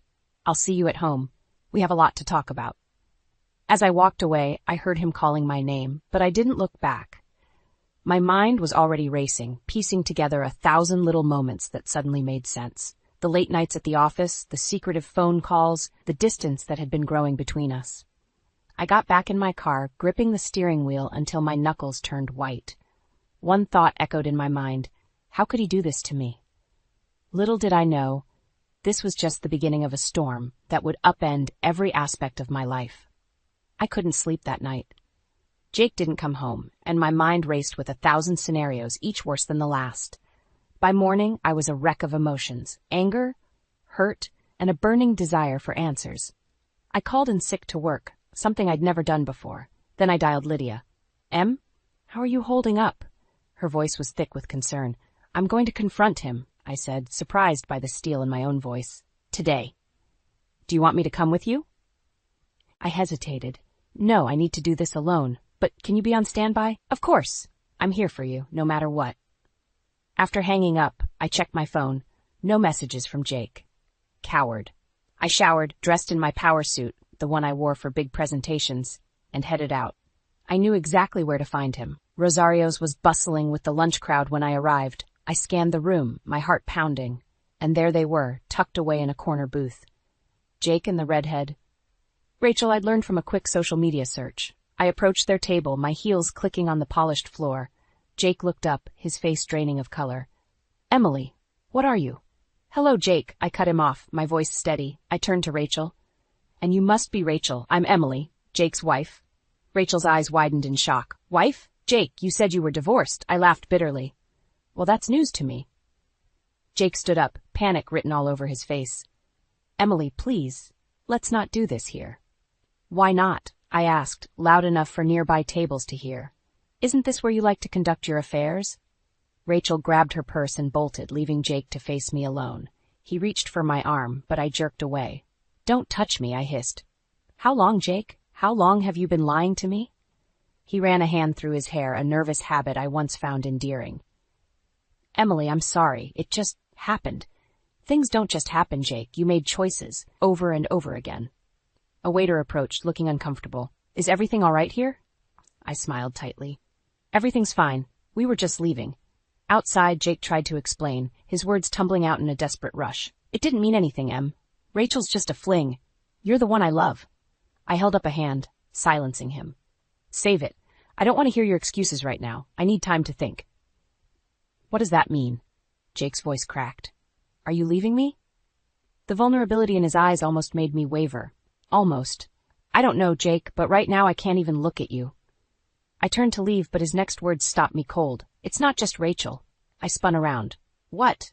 Jake's shoulders slumped in defeat. "There's someone else. Violet. It's been going on for a while." The world tilted on its axis. 2 affairs. My mind reeled, trying to process this new betrayal. "How could you?" I whispered, tears finally spilling over. Jake reached for me, but I backed away. "Emily, please, we can work this out. I'll do anything." I shook my head, a strange calm settling over me. "No, Jake, we can't. It's over." As I walked away, my phone buzzed. A text from Lydia. "Everything okay?" I typed back. "No, but it will be. Can I stay with you for a while?" Her response was immediate. "Of course. I'll have wine and ice cream ready." I smiled through my tears, grateful for true friendship in the midst of betrayal. As I drove to Lydia's, I realized this was just the beginning. The life I thought I had was gone, but maybe, just maybe, I could build something better from the ashes. Little did I know, the worst was yet to come. Jake's deceptions ran deeper than I could have imagined, and the path to justice would be far from smooth. I'd been staying at Lydia's for 3 days when Jake finally worked up the courage to face me. His incessant calls and messages had gone unanswered. But now he was here, standing on Lydia's porch with a bouquet of roses and puppy dog eyes. "Emily, please, can we talk?" I crossed my arms, blocking the doorway. "I think you've said enough, Jake." He ran a hand through his hair, looking desperate. "I know I messed up, but I love you. We can fix this." A bitter laugh escaped my lips. "Fix this? You had 2 affairs, Jake. 2. How exactly do you propose we fix that?" "I'll do anything," he pleaded. "Counseling, therapy, whatever it takes." I was about to slam the door in his face when Lydia appeared behind me. "Let him in, Em. Maybe it's time you two hash this out." Reluctantly, I stepped aside. Jake followed us into Lydia's living room, his eyes darting nervously between us. "I'll give you some privacy," Lydia said, squeezing my shoulder before retreating to the kitchen. Jake sat on the edge of the sofa, looking like a schoolboy called to the principal's office. "Emily, I'm so sorry. I never meant to hurt you." "But you did," I said, my voice surprisingly steady. "Over and over again, with Rachel, with Violet." "How many others were there, Jake?" He flinched. "No one else, I swear. It was just, I don't know. I got caught up in the excitement, the thrill of something new." "And our marriage wasn't exciting enough for you?" "It's not that," he protested. "You're amazing, Em. Successful, beautiful, everything a man could want. I got scared." I raised an eyebrow. "Scared of what?" "Of not being enough for you," he admitted. "You're this brilliant tech executive, and I'm just me. A middling salesman with no real prospects. I guess I wanted to prove I could still attract other women." His words hit me like a slap. All this time I thought we were happy, equals. But Jake had been harboring these insecurities, letting them fester until they poisoned our marriage. "That's no excuse," I said, my anger rising. "If you felt that way, you should have talked to me. We could have worked through it together. Instead, you chose to betray me in the worst possible way." Jake nodded, tears welling in his eyes. "I know, I'm an idiot, but please, Emily, give me another chance. I'll do anything to make this right." For a moment I wavered. The man before me looked so broken, so contrite, but then I remembered the image of him with Rachel, with Violet. The lies, the deceit, the shattered trust. "No," I said firmly. "I'm sorry, Jake, but it's too late. I want a divorce." The color drained from his face. "Emily, no, please don't do this. We can work it out, I promise." I shook my head. "There's nothing to work out. You made your choices, Jake. Now I'm making mine." He stood up, desperation etched on his face. "You can't just throw away 10 years of marriage." "I'm not the one who threw it away," I shot back. "You did that when you decided to cheat. Twice." Jake's demeanor suddenly changed, his pleading giving way to anger. "Fine. If that's how you want it, we'll do this the hard way. You think you can just walk away? I'll fight you every step of the way. You'll get nothing in the divorce. I promise you that." I stared at him, shocked by this sudden transformation.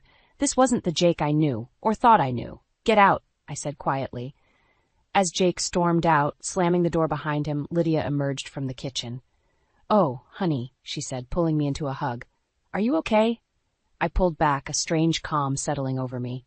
"No," I admitted. "But I will be. This isn't over, Lydia. Jake thinks he can bully me into submission, but he has no idea who he's dealing with." As I spoke the words, I felt a newfound determination rising within me. Jake had underestimated me for the last time. Now it was my turn to show him just how formidable I could be. The next morning I woke up with a newfound determination. I'd spent enough time wallowing. Now it was time for action. I called my office, informing them I'd be working remotely for a while. Then I started researching divorce lawyers. Lydia brought me coffee as I pored over legal websites. "How are you holding up, Em?" I sighed, rubbing my temples. "I'm okay, just trying to figure out my next move." My phone buzzed, an unknown number. I answered hesitantly. "Emily, it's Claudia." I froze. Claudia was an older woman in our social circle, someone I'd always respected for her wisdom and poise, but her tone now was sharp, accusatory. "I heard about what happened with Jake," she said. "Don't you think you're overreacting?" My jaw dropped. "Excuse me?" "Men stray sometimes, dear. It doesn't mean you throw away a marriage." I felt my blood boiling. "Claudia, he had 2 affairs, that I know of," she skid. "All the more reason to fight for your marriage. You're not getting any younger, Emily. Do you really want to start over at your age?" Her words stung more than I cared to admit. "I appreciate your concern, Claudia, but you don't know the whole story." "Then enlighten me. she challenged. Let's meet for lunch. The Rosebud Cafe, noon today. Before I could respond, she hung up. I stared at my phone, bewildered. Lydia, who had overheard, looked concerned. Are you really going to meet her? I nodded slowly. I think I have to. I need to understand why she's taking Jake's side. At noon, I found myself sitting across from Claudia at the Rosebud Cafe. She looked immaculate as always, her silver hair perfectly coiffed.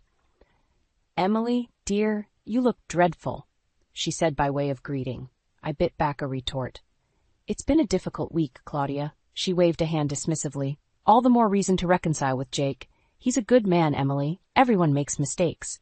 Multiple affairs aren't mistakes, I countered. They're choices. Claudia's eyes narrowed. And what about your choices? Have you been the perfect wife? Always available? Always supportive? I felt a surge of anger. Are you seriously blaming me for Jake's infidelity? I'm saying marriages take work, she replied coolly, from both sides. I took a deep breath, trying to calm myself. Claudia, why are you really here? Why do you care so much about my marriage? She hesitated, something flickering in her eyes. I just hate to see a good couple torn apart by a simple indiscretion. 2 affairs aren't simple indiscretions, I said firmly. And how do you know so much about this anyway? Did Jake talk to you? Claudia's composure slipped for a moment. I may have heard things in our social circle. Suddenly, a horrible suspicion dawned on me. Claudia, I said slowly, did you know about Jake's affairs before now? Her silence was all the answer I needed. I felt sick to my stomach. How long? I whispered. Claudia looked away. Emily, you have to understand. How long? I repeated, my voice like steel. She sighed. I've known about Rachel for about 6 months, and Violet, well, that's been going on for over a year. The world tilted on its axis. Claudia, someone I had trusted and respected, had known about Jake's betrayals all along, and she'd said nothing. I stood up abruptly, my chair scraping loudly against the floor. I think we're done here. Emily, wait. But I was already walking away, my mind reeling. As I stepped out into the sunlight, I realized the depth of Jake's deception went far beyond what I'd imagined. It wasn't just our marriage he'd corrupted. He'd poisoned our entire social circle. In that moment, I made a decision. This wasn't just about divorce anymore. It was about justice, about exposing the lies and betrayals that had been festering beneath the surface of my seemingly perfect life. As I hailed a cab, I felt a grim smile spread across my face. Jake and his enablers had no idea what was coming, but they were about to find out. I stormed into Lydia's apartment, my hands shaking with rage. You won't believe what just happened, I spat out, recounting my lunch with Claudia. Lydia's eyes widened in disbelief. She knew? All this time? I nodded, pacing the room. And there's more. Claudia mentioned someone named Violet. Another affair, Lydia. How many women has Jake been with? Lydia's face paled. Oh, Em, I'm so sorry. I collapsed onto the couch, my anger giving way to exhaustion. I feel like I'm living in a nightmare. How could I have been so blind? Lydia sat beside me, wrapping an arm around my shoulders. This isn't your fault, Emily. Jake is the one who betrayed you. I wiped away a stray tear. I know, but now I don't know who to trust. If Claudia knew, who else did? As if on cue, my phone buzzed. It was a text from Jake. We need to talk. I'm coming over. I showed Lydia the message, my stomach churning. I can't face him right now. You don't have to, Lydia assured me. I'll tell him to leave. But before she could move, there was a knock at the door. Jake's voice called out, Emily, I know you're in there. I took a deep breath, steeling myself. No, I'll handle this. I opened the door to find Jake looking disheveled, his eyes bloodshot. Emily, please, just hear me out. Why should I asked coldly, so you can lie to me some more? He flinched. I deserve that, but I want to explain everything. About Rachel, about Violet. Save it, I cut him off. I already know about Violet, Claudia told me. Jake's face drained of color. Claudia? But how? Because she knew, Jake, I said, my voice rising. She knew about both of them, for months. Who else knew? Who else have you been lying to? He reached for me, but I stepped back. Emily, please, it's not what you think. Then what is it? I demanded. Because from where I'm standing, it looks like you've been cheating on me with multiple women, and our entire social circle has been covering for you. Jake's shoulders slumped. I messed up, Em, I know that, but I will fix this. We can fix bitterly. I laughed bitterly. Jake, You've destroyed everything we had. Every memory, every moment we shared, it's all tainted now." "So that's it?" he asked, his voice breaking. "You're just going to throw away 10 years of marriage?" I felt a surge of anger. "I'm not the one who threw it away. You did that when you decided to cheat, repeatedly." Jake's demeanor suddenly changed, his pleading giving way to anger. "Fine. If that's how you want it, we'll do this the hard way. You think you can just walk away? I'll fight you every step of the way. You'll get nothing in the divorce, I promise you that." I stared at him, shocked by this sudden transformation. This wasn't the Jake I knew, or thought I knew. "Get out," I said quietly. As Jake stormed out, slamming the door behind him, Lydia emerged from the kitchen. "Oh, honey," she said, pulling me into a hug. "Are you okay?" I pulled back, a strange calm settling over me. "No," I admitted, "but I will be." I walked to the window, watching Jake's car speed away. In that moment, I made a decision. This wasn't just about divorce anymore. It was about exposing the truth, about reclaiming my dignity in my life. I turned to Lydia, a determined glint in my eye. "I need your help. We're going to uncover every lie, every betrayal, and then we're going to make sure everyone knows exactly who Jake really is." Lydia nodded, a fierce loyalty in her expression. "I'm with you, Em. Whatever you need." As we began to plan our next move, I felt a mix of emotions. Anger, hurt, but also a growing sense of empowerment. Jake and his enablers had underestimated me for the last time. Now it was my turn to show them just how formidable I could be. Little did I know, the path ahead would be far more treacherous than I could have imagined. But I was ready for the fight of my life. The next morning, I woke up with a plan forming in my mind. Claudia's revelation about Violet had been the final straw.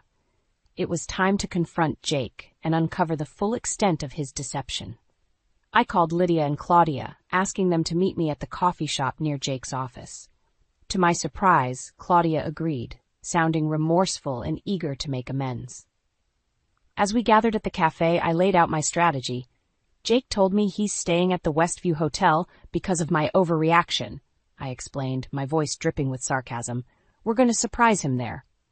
Lydia nodded, her eyes blazing with determination. "Let's nail that cheating bastard." Claudia, looking pale and nervous, chimed in. "Emily, are you sure about this? It could get ugly." I fixed her with a steely gaze. "It's already ugly, Claudia. Now it's time for the truth."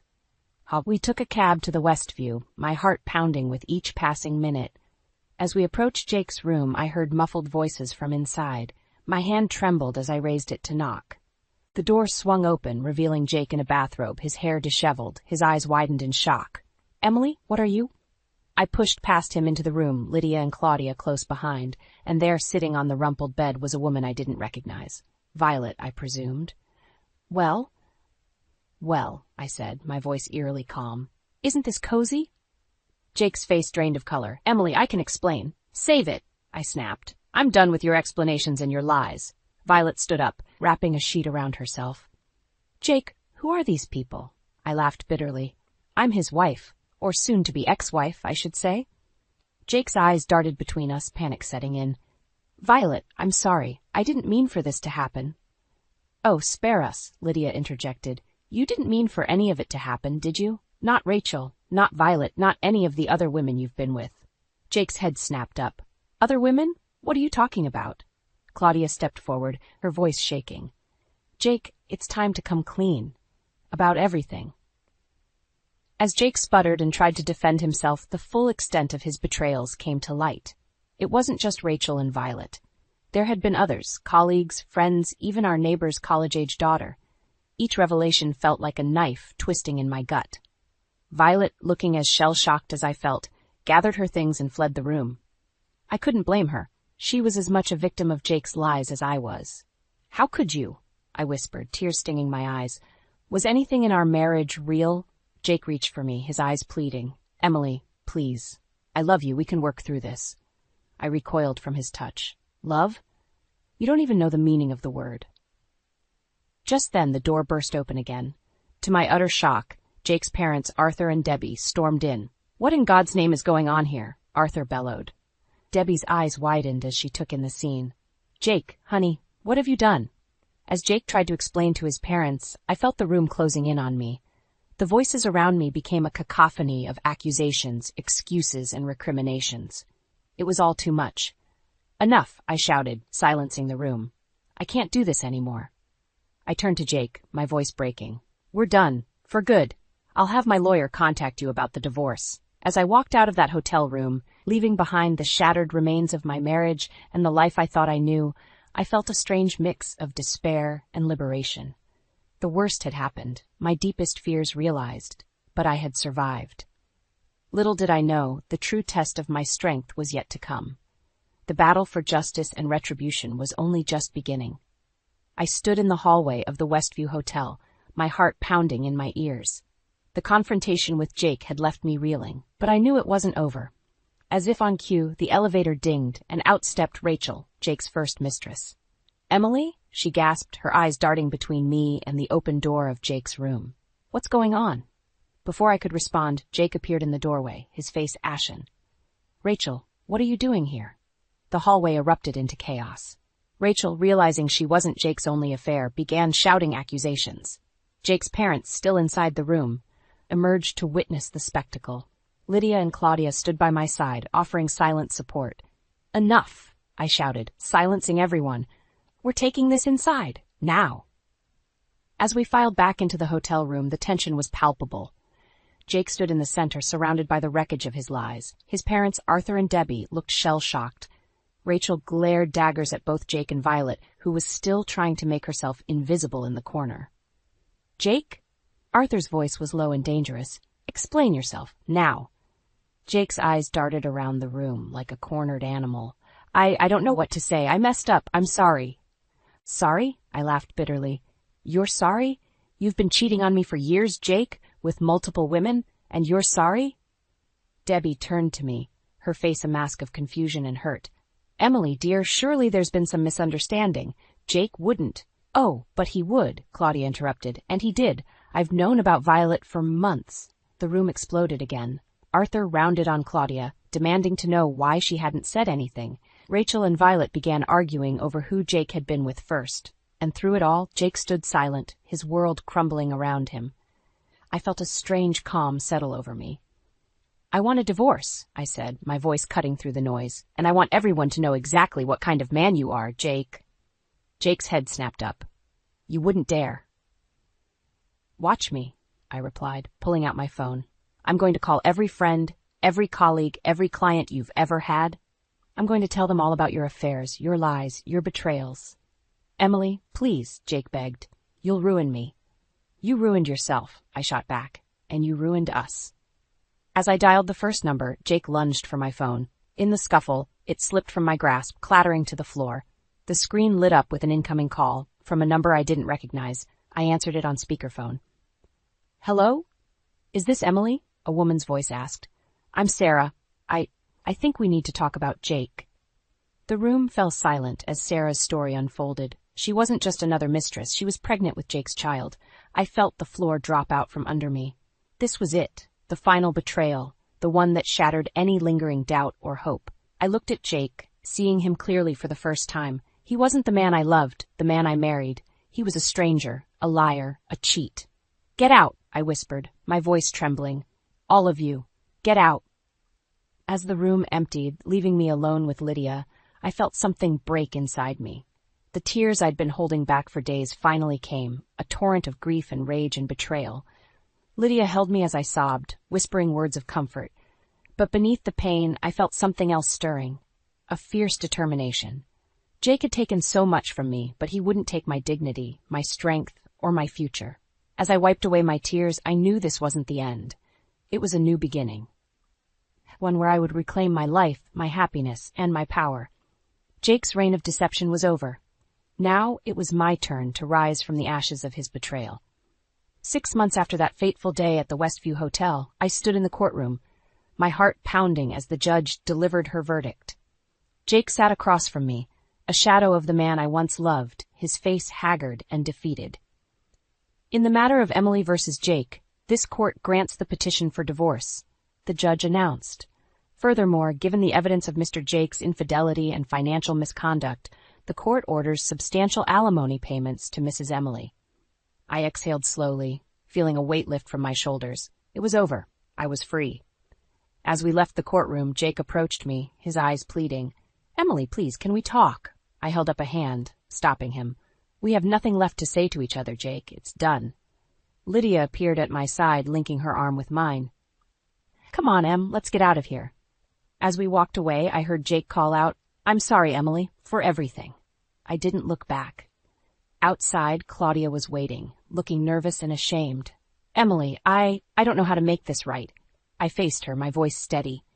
"You can start by keeping your promise? The check for the women's shelter?" Claudia nodded, handing me an envelope. "It's all there, and I've arranged for monthly donations, as we discussed." I took the envelope, a small satisfaction blooming in my chest. It wasn't just about the money, it was about accountability, about making amends. "Thank you, Claudia. I hope this helps you sleep better at night." As Claudia walked away, Lydia squeezed my arm. "You did it, Em. You won." I smiled, feeling a mix of emotions wash over me. Did I? Sometimes it doesn't feel like winning. "Hey," Lydia said softly, "you survived. You're stronger now. That's a win in my book." We made our way to my new apartment, a fresh start, away from the memories of my life with Jake. As I unlocked the door, I felt a sense of pride and independence wash over me. Inside, I was greeted by the sight of moving boxes and new furniture. It wasn't much, but it was mine. All mine. Lydia helped me unpack the last few boxes, chatting about her latest date and the office gossip I'd missed. As we worked, I found myself laughing, really laughing, for the first time in months. Later that evening, as Lydia prepared to leave, she paused at the door. "Em, I'm so proud of you. You know that, right?" I hugged her tightly. "I couldn't have done it without you, Lyd. Thank you." After she left, I stood in the center of my new living room, taking it all in. The divorce was final. Jake was out of my life. I had a new home, a thriving career, and true friends who stood by me through it all. I walked to the window, looking out at the city lights. 6 months ago, I thought my world had ended. I thought Jake's betrayal had broken me beyond repair. But standing here now, I realized something profound. I wasn't broken. I was reborn. The pain was still there, a dull ache in my chest. But alongside it was something else. Hope. Hope for the future, for new beginnings, for a life lived on my own terms. I thought about all the women out there, facing their own battles, their own betrayals. I thought about Sarah, carrying Jake's child, and the other women he had hurt. And I made a silent vow to use my experience, my strength, to help others rise from the ashes of betrayal. As I got ready for bed that night, I caught my reflection in the mirror. The woman staring back at me was different from the one I'd been 6 months ago. She was stronger, wiser, more resilient. She was a survivor. I smiled at my reflection, feeling a sense of peace wash over me. The journey had been painful, the battles hard-fought, but I had emerged victorious, not just over Jake's betrayal, but over my own fears and insecurities. Tomorrow was a new day, the first day of the rest of my life, and I was ready for whatever it might bring. As I drifted off to sleep, one thought echoed in my mind. The best revenge isn't just surviving, it's thriving, and that's exactly what I intended to do.